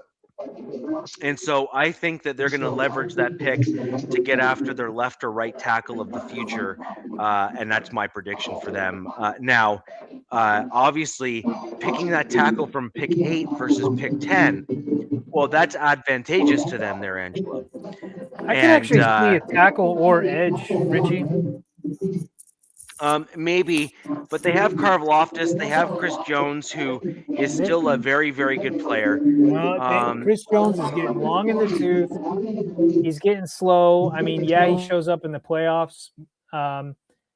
Karlaftis, I don't think has been the guy, quote unquote. Like, I don't know, Zigzag's in here. Zigzag, wouldn't you want to see Karlaftis paired with like an up and comer and a top 10 pick on the edge? But yeah, it's either tackle or that. That's what I see them going for, these high end elite. Yeah, I agree, but I do think that Angelo is onto something there. I think that the Kansas City organization is looking at this from a long haul perspective, and I do think that they can sell it pretty cleanly to their fan base, which is, we can't get Mahomes back because if we do, he's going to be on IR for goodness knows how long. So they're gonna sell this to their fan base of like, we ain't going to be good next year. We're going to be taking all of the cap hits this coming year with Mahomes being out, and we're going to be pretty bad again probably. And then their goal will be to do a rebuild this year, a rebuild next year, and they intend come 27, basically come the 27 season, to basically be right back either at the top or darn near it within the division. That's their goal, I think. Right. Yeah. That's why I'm hoping that this Sunday becomes the Travis Kelce kind of like retirement day of, Travis Kelce scored 5 touchdowns on the Raiders, and if this is goodbye, then what a way to say it. One of his biggest rivals, and great. That'd be awesome, because I'd love to see. Sounded like Chris Collinsworth right there. Yeah, right. Patrick Mahomes. Yeah. So, but yeah, no. I really hope that, again, that all ends up working out the way it's supposed to. Good luck to both of you guys on your playoff run. I'm really excited to see it just as a football fan, how far the Broncos and the Chargers will go. I don't think you'll be one and done this year, by the way. I think you guys will win a game, and then we'll see how it goes from there. So we'll find out. Harbaugh's a good coach, man. If nothing else, he is a really good coach. With a historically bad, and I say that they have a historically bad offensive line in it, so they're going to need a miracle, I think, to not be one and done. And it's a seeding game, and it looks like the Bills. Yeah, it's a seed. Yeah, It looks like the Bills are 5, right? Well, so I think the Bills are playing the Jets this week, right? Yeah, I think so. Yes. So both Bills, it looks like the Bills are resting their starters as well, and they're going to try to like one up the Chargers, because if the Chargers lose this week, they have to play New England, who I think that's who they want to play first round. Yeah, we don't want to play. No. Wait a minute. That can't be right. No. Wait. That can't be right because New England gets the bye. So they got to play whoever's number 2. Oh, New England doesn't get the bye? Oh, the Broncos get the bye. That's right. So the Broncos win. The Broncos get the bye. So number 2 plays number 7. That's right. So no. You're right. Do they want to play New England in New England? You guys don't want to play New England in New England, man. So I mean, New England would be. Look, I'm looking at all the teams. For some reason, the AFC South, except for the Titans, have the Chargers number. The Jags beat us down. When the Colts were on their rise, they demolished us. And we just saw what Houston did. Now, I wouldn't mind playing Houston again if we have Jamari Salyer back at left tackle. That was a very winnable game for us, but it's going to be in Houston. What SoCal said, yeah, I mean, look, if we can run the ball, I could see us running it on New England, but we couldn't run it on the Texans. Let's just say that. And that's probably for a myriad of reasons. We got down really quick by 2 scores within the first 6 minutes. So it was a catch-up game. So, if I had my pick, we'll see, because it would be. Let me make sure I got this right. So let's say we go with what we think is going to happen. So the Chargers, the Jaguars, and the Steelers would be the 3, right? That are rounding out to 7, because we know that the Texans will be in, right? The Texans are in, and the Bills. So New England would be 2, the Bills would be 3. Wait, I don't think the Texans are 100% yet. Let me see. But they would round out the 7, right? So if New England is number 2, and the Bills the Bills couldn't be number 3 because it's a division thing. So number 3 would most likely be either the Texans or the Jaguars, right? And number 4 then would be the Steelers. So that means number 5 would be, it could be Chargers, and 5, 6, and 7 could end up being Chargers, Texans, and Bills. So it currently stands at 5 is Texans, at 6 is Chargers, at 7 is Bills. So everybody's predicting. Yeah. The Chargers are playing the Broncos. Broncos are going to win, get that first seed, and the Bills are going to beat the Jets. So the Chargers and Bills will swap seeds, and the Chargers would end up playing New England as the number 2 seed. Because number 2 plays number 6? I thought number 2 plays number 7. No, yes. So that's what I meant. It's confusing. I'm looking at the seating, but if Chargers drop down again, Chargers go down. Now, the Chargers would go down again. If Harbaugh gets cute and Trey Lance or somebody tries to win a game against the Broncos, which I don't see happening, that would suck, because then they'd end up playing the Jaguars, who. Liam Cohen has Justin Minter's number. I do not want to play the Jags first round. I mean, if we have to, we have to. It is what it is. But, the best seed right now as a Chargers fan is probably the Patriots. And the Patriots are saying that themselves. They want to play the Chargers too.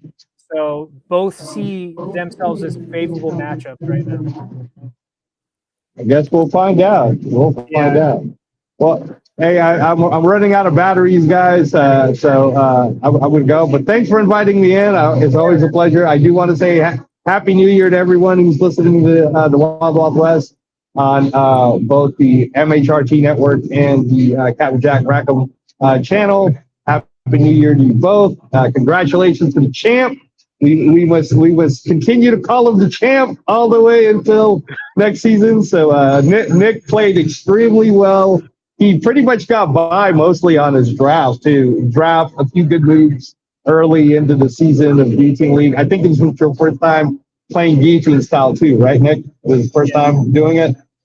Yeah. So that the only thing is, I was trying to get Rich involved in it. I'm trying to get more people, especially content creators, involved in it because it is a fun league to play in, Rich. And the best part, Nick will tell you, is once you get eliminated, you don't even really have to think about it anymore. Yeah, you're just done. you're just watching done. to see. So tell you what, want. you message me earlier next year, and I will sign up. Like I will. Well, I'm commit to that messaging now. you right now, bro. I'm messaging you now. It's like we want people who are good football minds who will engage and actually go to the waiver wires, make bids, and I think that's what made it fun, right, Nick? Would you say that that's what made it fun for you this year? Is that like you didn't think people would spend $450 on Saquon Barkley on week 3? You know what I mean? I mean, yeah, some people made some really outrageous, spent a lot of cap really early. I was trying to be very frugal with my cap space money, but outside of the app, the Guillotine app, it's a fun league. The app kind of like really soured me at the beginning, but now that we're switching over to Sleeper next year, I think it should be a lot better. Yeah. So yeah, no, for sure. And this is my PSA to Matthew Berry, bro. Matthew Berry, if you get to listen to this, I sent you so many damn messages. I gave you a chance for 2 seasons. Your app, the Guillotine League app, absolutely sucks. All of the people that I had to be the commissioner for, all they did was complain about it. I was constantly emailing your tech people, Matthew Berry. So I get it, man. You're Matthew Berry, so maybe you don't care. But that also tells us that since you don't care about us, we will now be switching to the Sleeper app for our Guillotine style. So thanks for giving us a good idea in the Guillotine League. But until you figure out your app, man, we are out. But yeah, Rich, we're looking forward to having you on as one of the 18 players. Probably the most fun part of the Guillotine League is the draft day because it takes so damn long to get everybody pushed through with the 1 minute time limit on an 18 player draft. 14 it's 14 rounds, 14 players, 14 players that you have to fill your roster with, but there's 18 of us doing it. So it's a long time. Be very, very fun. Yeah, it takes a long time, but it'll be very fun. We're looking forward to having you. So with that said, again, good luck to you guys both. Happy New Year. Thanks again. Keep doing what you're doing. And I'll see you guys soon. Peace. Thank you. Appreciate it. So, jumping right into our game, we kind of hit on it a little bit, obviously. Raiders, Chiefs. I do think that the Raiders will probably do enough to lose, but I could totally see Andy Reid like legitimately not like obviously, but just like actually accomplishing kind of doing enough wonky things to just like literally have him lose the game. like because he is no dummy. That dude is one smart guy. Right? I'm sorry. He is one smart dude. And so just as much as he can do to win a game, he can do all the things to make himself look good but still lose the game as well. And I think that he has that in him as well. I also think that Angelo's point is well taken there, where I think the Chiefs are now looking this as a 2-year thing. Well, something that we didn't talk about, Richie, is a lot of these ex-quarterbacks who've had the same injury as Mahomes, and especially how Mahomes does a lot of his damage, scrambling out of the pocket to the right, rolling out kind of thing. A lot of them have been like, look, dude, hindsight's 2020, but like I think it was like RG3 said, like I wouldn't have played the next year knowing what I know now. Now, you did make a really great point, Richie, about that pick. It would be the wisest pick to get a tackle, with that pick, and because guess what, he's going to be in the pocket next year when he does come back. there's not going to be too much scrambling around and such. So, he's going to be a real pocket passer until he gets to be probably in the next, 2 seasons out of his injury where he can start running around again. I'm not gonna lie, I really do like the quarterback that they have now as their backup. Oh yeah, He did he did an admirable job against the Broncos. He deserves a lot of credit. He played pretty darn well when we played the Chiefs last week, where he was making some pretty good throws and some pretty good plays. And so I think if they stick with him as like a starter to start the season next year, will they be incredibly competitive?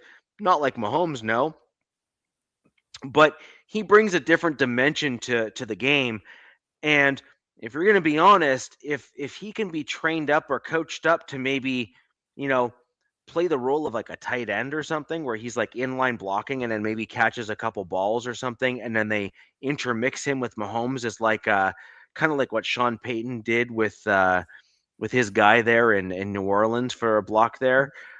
You could have some interesting offensive plays there with the Chiefs next season if they choose to bring Mahomes back sooner than I think they probably should. I do believe that the Chiefs' smartest move this offseason will be to take on the absolute brunt of all of their dead cap space by cutting guys to save themselves to get under the cap. Let Mahomes sit out a little bit, bring back in a guy, maybe not be quite as competitive as they've traditionally been, but get themselves healthy and start plotting their course of action for the future in 2027 and simply just do the right thing by the team and get themselves completely sorted. It's not going to be popular amongst the Chiefs fan base, but I do think that it may not be I think it might be a smart move rather for the Chiefs to kind of get themselves to a reset. And also start to retool on certain position players. Like they'll need a tight end. Travis Kelce's probably going to have to get cut in order for them to do what I'm talking about. they need a running Get back. themselves a new left tackle. That's an important piece. Get themselves a running back that can be like a stud guy. They're going to have to do the things in order to get themselves back on track as a team. And that's that. So, an interesting piece. But let's be honest, this is the sort of season that, as a Broncos fan, um, and also as others have been predicting for a period of time, that the Chiefs would eventually find themselves in. At some point, the right picks would not have been made. Like, in fairness, the Chiefs have had almost a horseshoe when it comes to draft picks. They've gotten Tyreek Hill, they got Travis Kelce, they kept on basically hitting wins across the board for all of their draft picks. And at some point, they were bound to not always win. And the last 2 seasons, they've had Mahomes to kind of get them out of the way and into the Super Bowl at one point, and they got themselves blown out of the water by a better defensive line. And at some point now, the Chiefs are going to have to rebuild the way that they did before when Mahomes was first in the league. They're going to have to really solidify that wall in front of their quarterback to get their offensive line back to where it was so that they can keep themselves rolling and keep on winning games. Their quarterback's not getting any younger. He's already had this injury. They're going to have to make sure he stays upright because, I mean, he is easily still a top tier quarterback so long as he can come back even 3/4 of the way where he was. And the Chiefs would be smart, in my opinion, to focus on the top picks they can to bolster their lines in order to keep quarterback of next year safe and also Mahomes safe in the future. Yeah. So, but on to our games. I do see this as Broncos obviously winning because we're not going to be resting our starters. We're going I to think you be guys are like trying to 12 and a kind of half going. point favorites or something. Yeah, yeah. I mean, Yeah. I actually I don't think we're going to cover that point spread. I think we're going to be I probably think you closer do. to you. Oh, you think we will? Okay. Oh yeah. Um, I'm not Well, sure, look, and the I only don't reason know. why Go ahead. Go ahead. I'll give you my my feelings on only this. point here is that I think that the defense is going to really run ruckshot because they're going to be trying to go for all sorts of sack records. Okay. Like I think the defense is going to be like they're going to try go NASCAR like and just Yeah, absolutely just go for the slaughterhouse. Like yeah. I think that the Broncos are going to aim for like a 17 sack game or something stupid. Like I truly think that they're 17, going to did you try and say? go. Yeah, like I think they're going to be going into like they're going Oh to try and hit shit! records. God damn. Well, the Broncos defense have already have 7 and 8 sack games this season, right? Against starters, like proper starters in the NFL, Yeah. right? So we've had 7 and 8 sack games this season.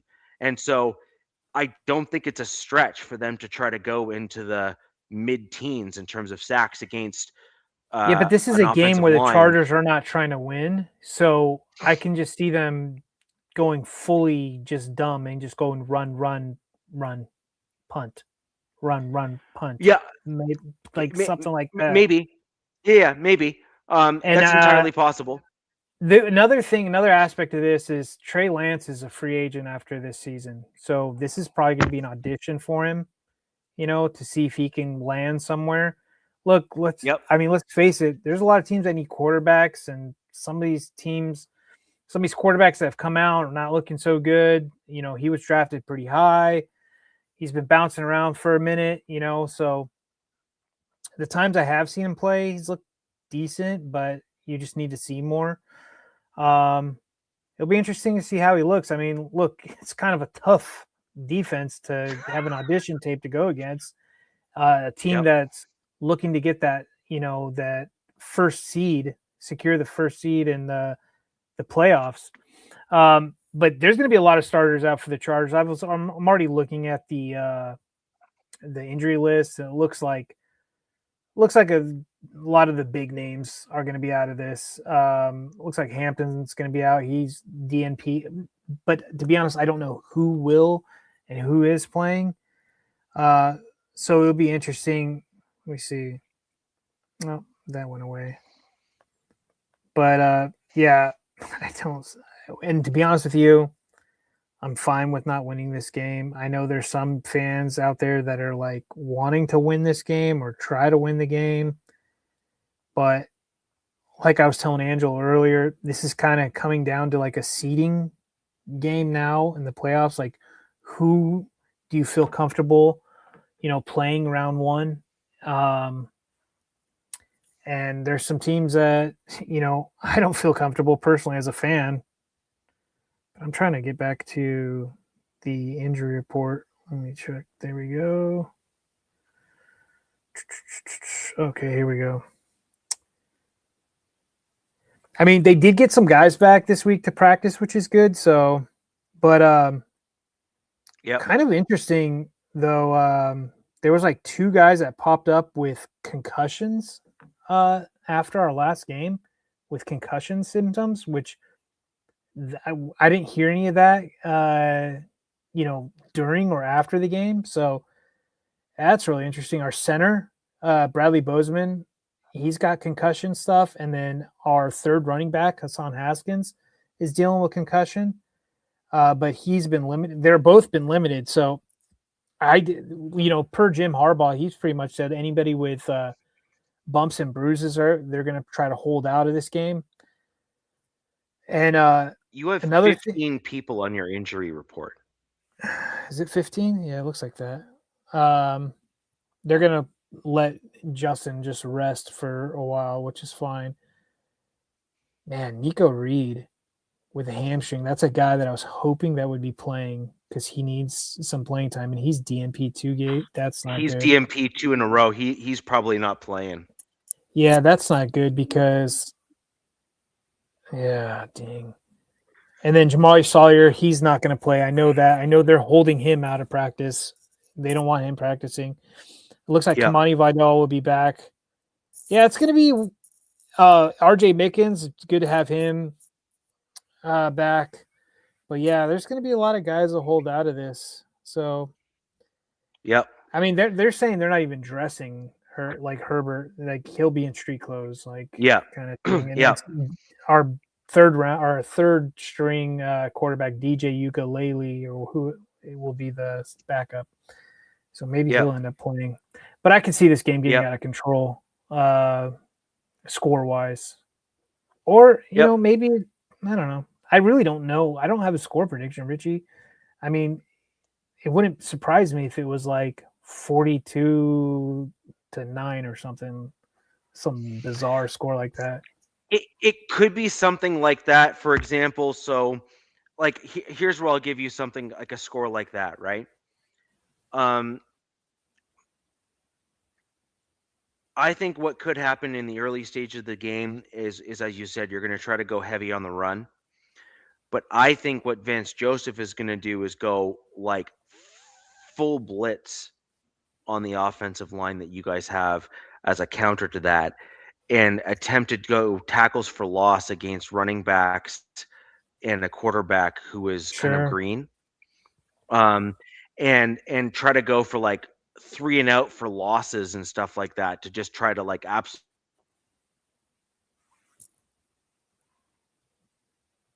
We lost audio, buddy.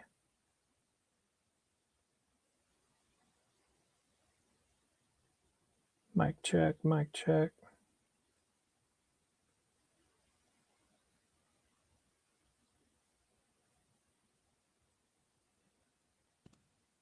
What about now? Yep, there you go. So I think that the Broncos are going to probably try to go for the jugular early, and this is my general theory on the game, is I think they're going to go jugular early, try to really get the pressures there on the quarterback and the run game. And then this is really where I think the Broncos' depth on the defensive side of the ball is going to be interesting. And that is my Broncos defense, especially on the edges, like are like 3 guys that are backups Yeah. are starters on most other teams at the edge level. Yeah, so Like, that might be the case is, after halftime or maybe after the third quarter, Sean just starts pulling these guys and starts pulling some of the guys back, right? yeah, Exactly. That's yeah. what my prediction is. So my prediction is if we get some, like, here's an example, right? You have a running back, he gets swarmed by say 3 Broncos defenders in the backfield because the offensive line isn't blocking properly, which is, Right. by the way, well within the realm of possibility, Sure. right? And if they end up with the ball getting punched out or something like that, and a fumble recovery or 2 or something like that occur as part of the game, again, I'm not saying that's going to happen. I'm saying it's definitely possible. And if the Broncos then score off of those and get themselves, say, up by, say, 14, I could start seeing some of the guys like Nick Benito kind of find yourself on the sideline, my man. Unless they're looking at Nick Benito contract, because, by the way, Sean Payton's really good with this. If his guys have an escalator in their contract, Yeah. he I'm will glad let you kind them of brought that up. he will let them try to get it. Well, I know you guys have one guy, but he needs like 5 catches. The Troutman. I think he has like Here, you can quote me on this right now. Troutman will get 5 passes for sure. this game. For sure. That's 100%. crazy because he to get the money, right? No, I'm telling you right now. Troutman is a Sean Payton guy. He is the grinding type of tight end and type of player that you want on your team. I'm telling you right now, take it to the bank, and I'm happy to be proven wrong, but I don't think I will be. Troutman will be given the opportunity at least to get 6 catches or 7 catches in the game that we have on Sunday, for sure. And then so we'll go on my side to the Chargers, about guys that have a lot at stake. Keenan Allen. What's on stake for him this weekend is if 6 receptions is $750,000, 9 receiving yards, $250,000, 2 touchdowns, $250,000. Okay, a plus 109 receiving yards, $250K, 4 touchdowns, $250K. He hits. I mean, those are kind of lofty, especially going against the Denver defense. But he hits any of that, it's a kind of a payday for him. So it'd be interesting them trying him out. He's healthy. I don't see why they wouldn't. I mean, yeah, he's kind of like your savvy vet that you want to make sure he's healthy. I mean, don't mind you, what's his name? Staley's dumbass. I think it was against the Broncos, played Mike Williams against you guys, and he broke his back in a meaningless game. So this is like, you got to be careful about what you're doing and who you're playing and whatnot. But, this is the game of football and things happen. So, well, that's an awful lot of money to leave on the table for a player. yeah. And I can promise you right now, Keenan Allen has gone to the front office and said, Oh. if you don't even attempt to allow me to hit these numbers, like, I'm out. I mean, and he's already been brought up in talks now with the fan base. I'm not sure about the front office, but as a potential re-sign for next year, or does he retire? There's a few guys because we have, I think, look, the number keeps changing. I think it's 24 free agents. It could be more, it could be less. We do have a lot of cap, don't have that much draft capital. There's a lot of things going in for my team that is pretty interesting as well. But yeah, man, I think they should. I think they should try to feed him. Just get him some early receptions. Boom, boom, boom. And I'm not saying Trey Lance is bad. He's a decent quarterback. He's actually a really decent backup. But yes, I think they're gonna try to do him a favor and audition for a team, because I don't see him as the backup next year on the Chargers. I see him with somebody else. I'm telling you right now, if he tries to throw the ball, he's getting slaughtered. Oh, but yeah. So what I foresee him doing, that's lamb to slaughter. Like literally lamb to slaughter. I see that. I see him scrambling a lot. I see him trying to roll out, use his legs, and these quarterbacks, they have a good idea where the line of scrimmage is. They can see on both sides, and then that's where I see him trying to do his stuff. And I could see the Broncos defense getting a 1 or 2 interceptions in this game, couple sacks, maybe fumble recovery. Now we've been pretty good about fumbles. Herbert's been fumbling the ball lately, and that has to do with his hand. But he's recovered his own fumbles, so there's that. The Eagles have the best defense in the NFL and the best roster, man for man. We beat the Rams. Oh wow, okay, West Philly, high on his Eagles still.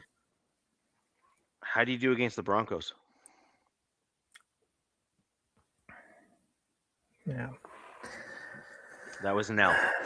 But look, the Eagles did have a bit of a bounce back stretch in there where they kind of struggled a little bit, and they've actually kind of gone on the upswing now. So, I mean, to their credit, I mean, resilient team has proven that they can kind of overcome that adversity over the season.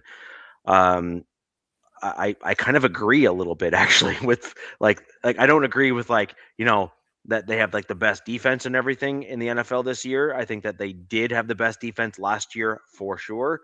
Their defensive line was just absolutely incredible. But who is the best defense? Is it Seattle, Texans, Broncos? Like it's in those three, mix it up. I don't know. Seattle's been really good, but the Texans have generally had one of the better defenses. The thing is, it depends on what stats you're looking at. Yeah. The Texans have won in certain categories. The Broncos are ahead in actually a reasonable number of those categories. Yeah. Like a red zone defense, third down defense, sacks and stuff. The Broncos have they're still number one in the sacks, as a total team. You have the red zone defense for the Broncos, and you have third down defense on the Broncos. And you have a couple other defensive stats where the Broncos are second or third. Then you have the Texans that are number one in some other categories. And then the Seahawks have a couple categories where they're number 2 and number 3, but they're not really number 1 in many of them. I know my Chargers defense is up there, but not, I don't know if they're top 5. They might be top 10. They're probably more in the top 10 range. How they've been playing late. I mean, other than a few, like the Texans game, they got caught off guard because which I thought was really interesting. I was like, I hadn't seen a team do what the Texans did to the Chargers like in a long time. They went up 14 in less than 6 minutes. They caught them off guard with like 2 deep bombs. A 75-yarder to Higgins and then a 43-yarder to Jalen Noel. But after that, my defense locked down and, I think held CJ Stroud to like 43 yards the rest of the game or something. So they're good defense, but that's a Harbaugh Minter thing, man. Like those two guys together are. Yeah, but the thing is, this team is not designed to come back from big deficits, especially against a defense like that.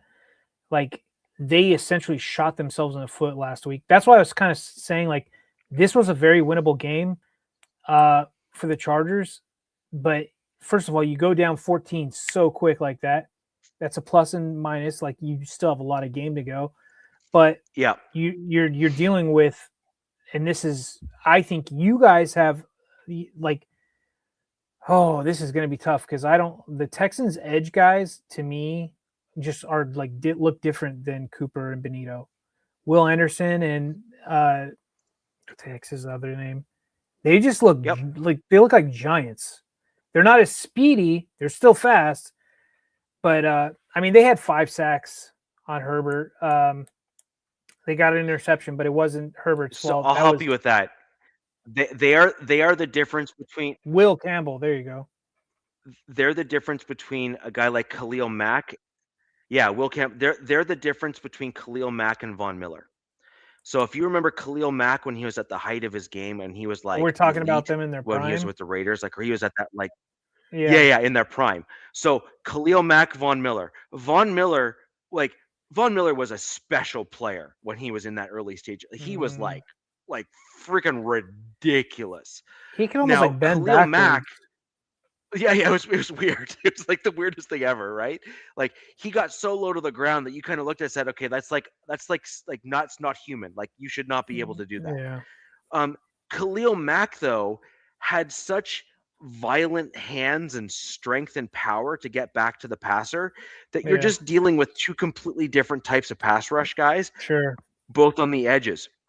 And I would argue that Max Crosby is a little bit of a hybrid between the two, but he still is more power than he is speed. And so I think when you look at a guy like Max Crosby and the 2 guys from the Texans, they are certainly closer to, say, a Max Crosby than they are a Khalil Mack, but they're not as quick as a guy like Von Miller or Nick Benito or Jonathan Cooper, right? They were still equally they are a formidable duo. Like, holy heck, they are. That Texans defense, like, I guess it's since we hadn't played the Broncos in a long time. It's been since week 3. But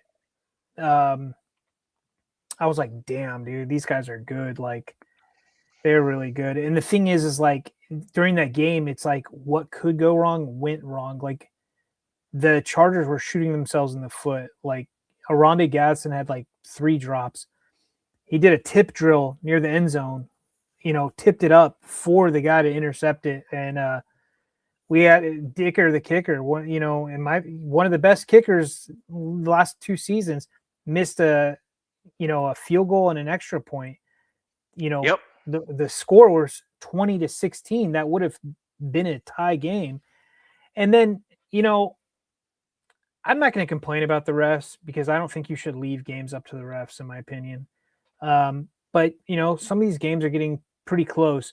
Texans had a lot of penalties, and I don't know if they deserved all that. I think it was like 8 penalties or something. Chargers only had 3. But, man, that last penalty sure made up for the Texans having 8. It was an illegal contact when that ref crew had only called illegal contact, I believe, 6 times this whole season. And they called one to essentially end a game. And the legal contact was the wide receiver initiating contact. And they called it on, and I'm like, this doesn't make sense. So there was a lot of controversy about that afterwards and whatever. But I don't think games should be left up to the ref's decision. Now, as playoffs No. get going, games are going to get a lot tighter, or we would hope or think they do. So this is where we kind of hope that the refs are really in their A game. But and then also our punter was trash. Just like a punt of 22 yards and like all these. It was bad, Richie. It was a bad ball. It was a bad game, but it was still winnable. It was still a winnable game despite all the stuff that they were dealing with. But hats off to the Texans, man. Great team. They're going to be I don't know who the Broncos. You guys would play like as the number 1 seed. You would probably play the winner, like the lowest seed winner, I believe. Yep. Something like that. Yep. So I think, like, say if this goes how I think it might, or I'm hoping, if the Chargers, they lose to the Broncos this week, Broncos get first round, get your rest. Chargers go to New England. I think that we have a good shot to match up with them, especially get some guys healthy. Then if we win that game, I think then we're playing the Broncos again. Well, not you and I 100%. have had this.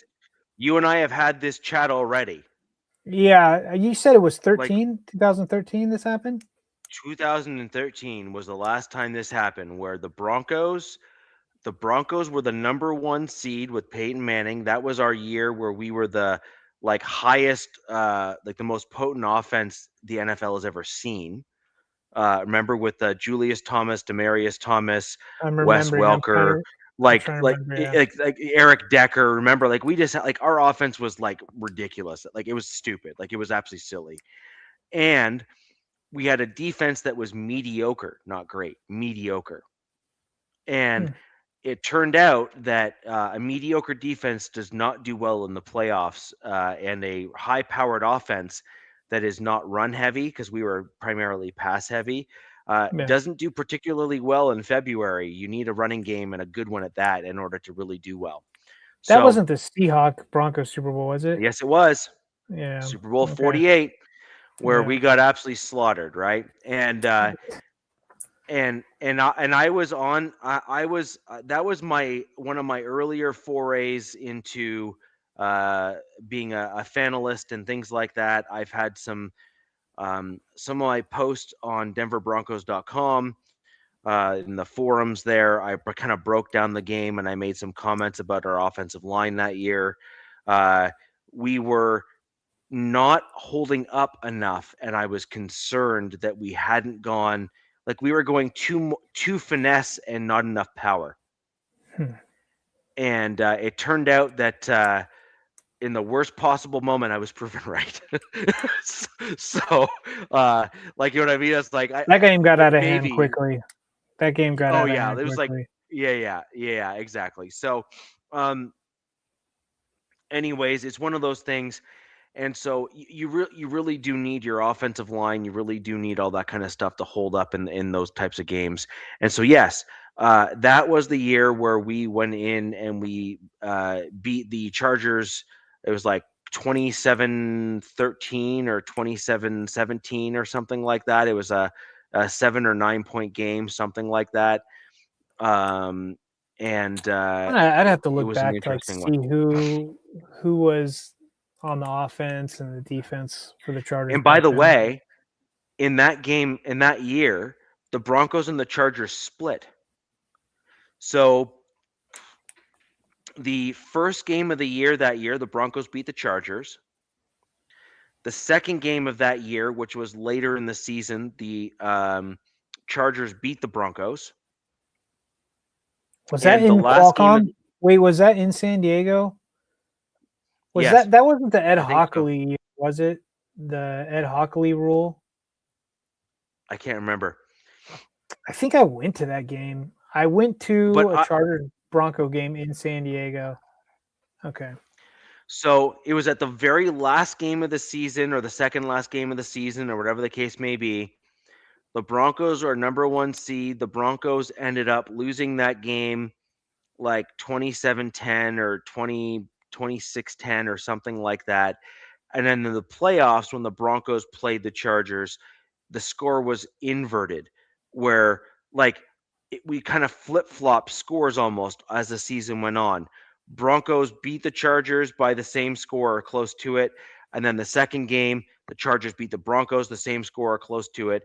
And then in the playoffs, the Broncos beat the Chargers by like approximately the same score, which was like 27-10 or 27-13 or something, something like that. It was like basically approximately a 10-point game when all is said and done.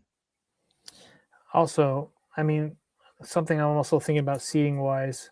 I mean, it's still possible that the Bills can get that 7th seed as well. I mean, they currently hold it, and everybody's assuming that they're going to beat the Jets.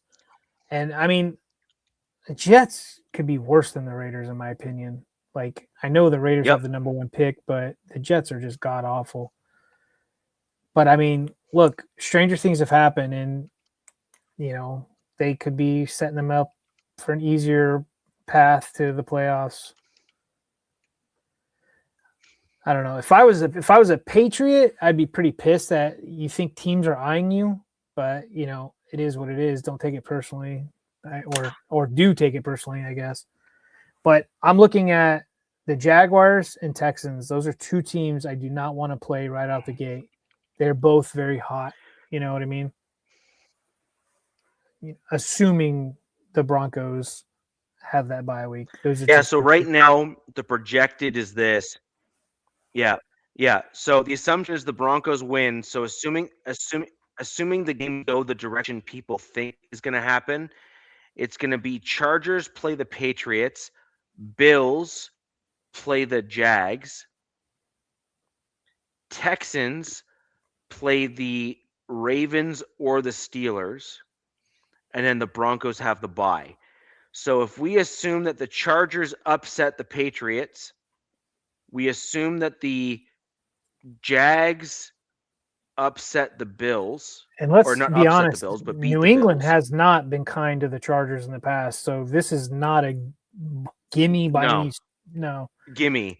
No. So let's just assume that the high seeds do win, right? Because every year there seems to be some flyers, right? So let's say that the Patriots beat the Chargers, and let's say the Bills beat the Jags, and then let's say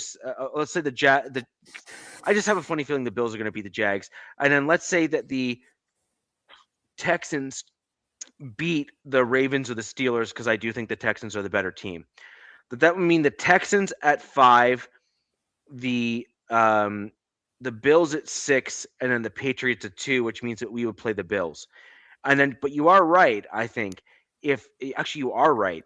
If the Chargers beat the Patriots, I believe the Broncos then play the Chargers in that next round.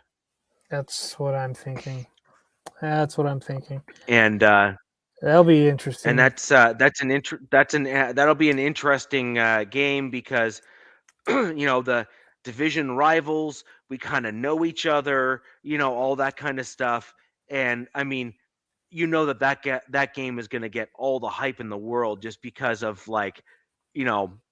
AFC West, 2013 rematch, Bo Nix versus Herbert, Peyton versus, there's so many storylines in there that it's just yeah, exactly. It's like the storyline for that game literally writes itself, and you can envision the trailer for the game already, right? What's coming. Yep. It'll be interesting. I don't want to count my chickens before they hatch. We'll see what happens. I'll be honest with you, Richie. I know you, as a Broncos fan, got to be super stoked with your team right now, rightfully so. With the potential to. Well, you're Richie, that's why. But I would say the majority of Broncos fans, the mass majority, are pretty stoked with them. But me, with this game, this coming up Sunday, I don't have any interest in watching my backups get beat down by the Broncos. I really don't. I mean, I will be I will probably still watch it, but I'm like, man, is there any yard work? I'm checking the weather. I'm like, is the weather going to be above 30 this weekend? Let's see. Maybe I can go outside and do some yard work because it sounds like it's going to be a rough afternoon for my boys in Denver. So these are my favorite types of games. So when the Broncos were a few years ago, these were my favorite games I don't where see you're why, at right but now. uh, And and I'll explain. I'll tell you exactly why. These are the games where I got to watch a guy like PJ Locke show why he is, you know, a likely starter on many teams in the NFL, but just yeah, the Broncos just wanted to do better at the safety position. These are the games where I got to show that Jaquan McMillan is an actual legit, like top notch, like slot corner at the NFL level. These are the games where I got to see guys like Jaleel McLaughlin or even a Frank Crum or other guys show out and be like, wow, they're actually like way better than I thought they were going to be. yeah, These are the games where you get to see the depth on your roster and know exactly where you need to focus on in the draft that's coming up to kind of gauge is the depth behind the starters at that position really as bad as I think it might be, or are they maybe better than I thought they were? And that's why I loved watching these sorts of games for my Denver Broncos because it gave me a better understanding of the roster depth that we had on the team, um, or even if we were going to see backups play, if I thought that they played better than the starters, yeah, that's true. I right? mean, there's probably some And guys so, that will get a shot yeah, this week that I'd like to see a little more of.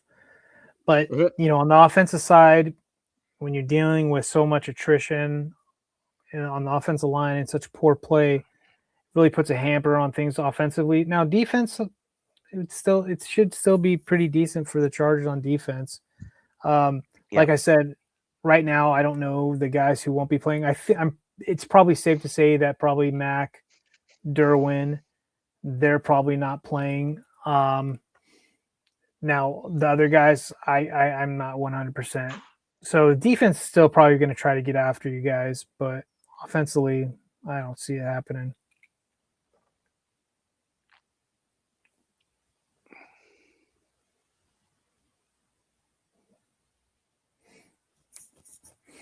Anyways, so let's give our quick score predictions, and then okay. we will end it there. Do you want me to go first? You want you to Yeah, go go first? first because I go first because I'm just I don't want to give something super outrageous. I didn't even write anything down. I have this as a 31-point game for my Denver Broncos. Yeah, I can see that. I think that this is going to be a closer game than you think it's going to be, simply because division rivals and Harbaugh is not going to want to be completely blown out. Now, I also think that Peyton is going to hold back some starters if the game gets ahead by, say, 2 scores, or maybe or even 3 scores, like maybe like 2 scores and a field goal. I could see Sean Payton pull some of his starters, just kind of play the game a little bit more conservatively. So I could see this being about a 31-point game for my Denver Broncos, and I believe that you're going to end up seeing maybe a touchdown near the end of the game was like a garbage time style touchdown, potentially with a Trey Lance or whatever. Just because the Broncos have kind of maybe sat a couple of their starters and it kind of comes Sure. back to bite them. But ultimately, I see this being a 19-31 game for the Broncos. That's close. What I just wrote down is pretty close to what you said. I've got this. Yeah. I've got this. 28 Broncos, 13 Chargers. Yeah. I think like I said, I think there's a touchdown in there, and I think there's 2 field goals in there. I think there's like 2 like long attempts at a field goal, especially being up in Mile High, and Dicker probably trying to redeem himself from last week. And then yeah, I could see you guys probably pulling guys in the fourth quarter and such like that. Maybe that's where the touchdown comes from. Who knows? But Yeah, that's my thought process there as well. We also have a fair number of defensive injuries, like Corinne Reed. He's back to finally being a full participant. We have Greenlaw, who's going to be out for this foreseeable future with yet another injury, because why not? It's Dre Greenlaw. dude, it's like clockwork with some players, man. Yeah, and so Corinne Reed, you heard me talk about him in the preseason. Jordan Turner, another guy you heard me talk about in the preseason. And guess what? They've been starters. Also, guess what? They've looked really good. So it's like, So it's like, you know, at some point, I think you just need to be honest and say, like, even if Dre Greenlaw is like a really good player, and he is, by the way, for the record, yeah, if you can't stay on the field, then you're really not helping your team. And that's not a knock on you as like your skill level. You don't have the health to back it up. It is what it is. I'm just looking at some of these injuries, like who are potentials. Like St. Juice will be back. Okay, it's gonna be pretty sad. So it's probably gonna be, if I had to guess, running back wise, it's probably gonna be Vidal and Patterson going. It's probably just gonna be those two going against you guys. Two like smaller style backs. Yeah. Yeah, man. I don't know. Oh man. Yeah. Anyways, it is what it is. Yeah. It's gonna be interesting, but I'm not looking forward to it. Now, if I look So at it from your way, looking at young basically, guys, for the most part. yeah, yeah. AFC West. Did you see the AFC I believe West we're going to camps? see the bench. Sorry, what I think we're having What do you audio. mean? But did you, Peyton? I haven't even seen him on X. Did I know the Broncos won the West, and Peyton was like, I didn't even see him. I think he's like, from what I heard, they're ugly. I haven't even seen what they look like. Did you see him? Peyton and the AFC Broncos West? are refusing. They're refusing to even release them to the players, have them worn in public. Sean Payton is put his stock 100% in the first round bye and first seed of the West. Mhm. And his whole thing is, you're not champions of anything until you get the first round bye. Okay, because I was like, I hadn't seen And like the hats or T-shirts or anything. you can go on the Broncos website; they have them posted there.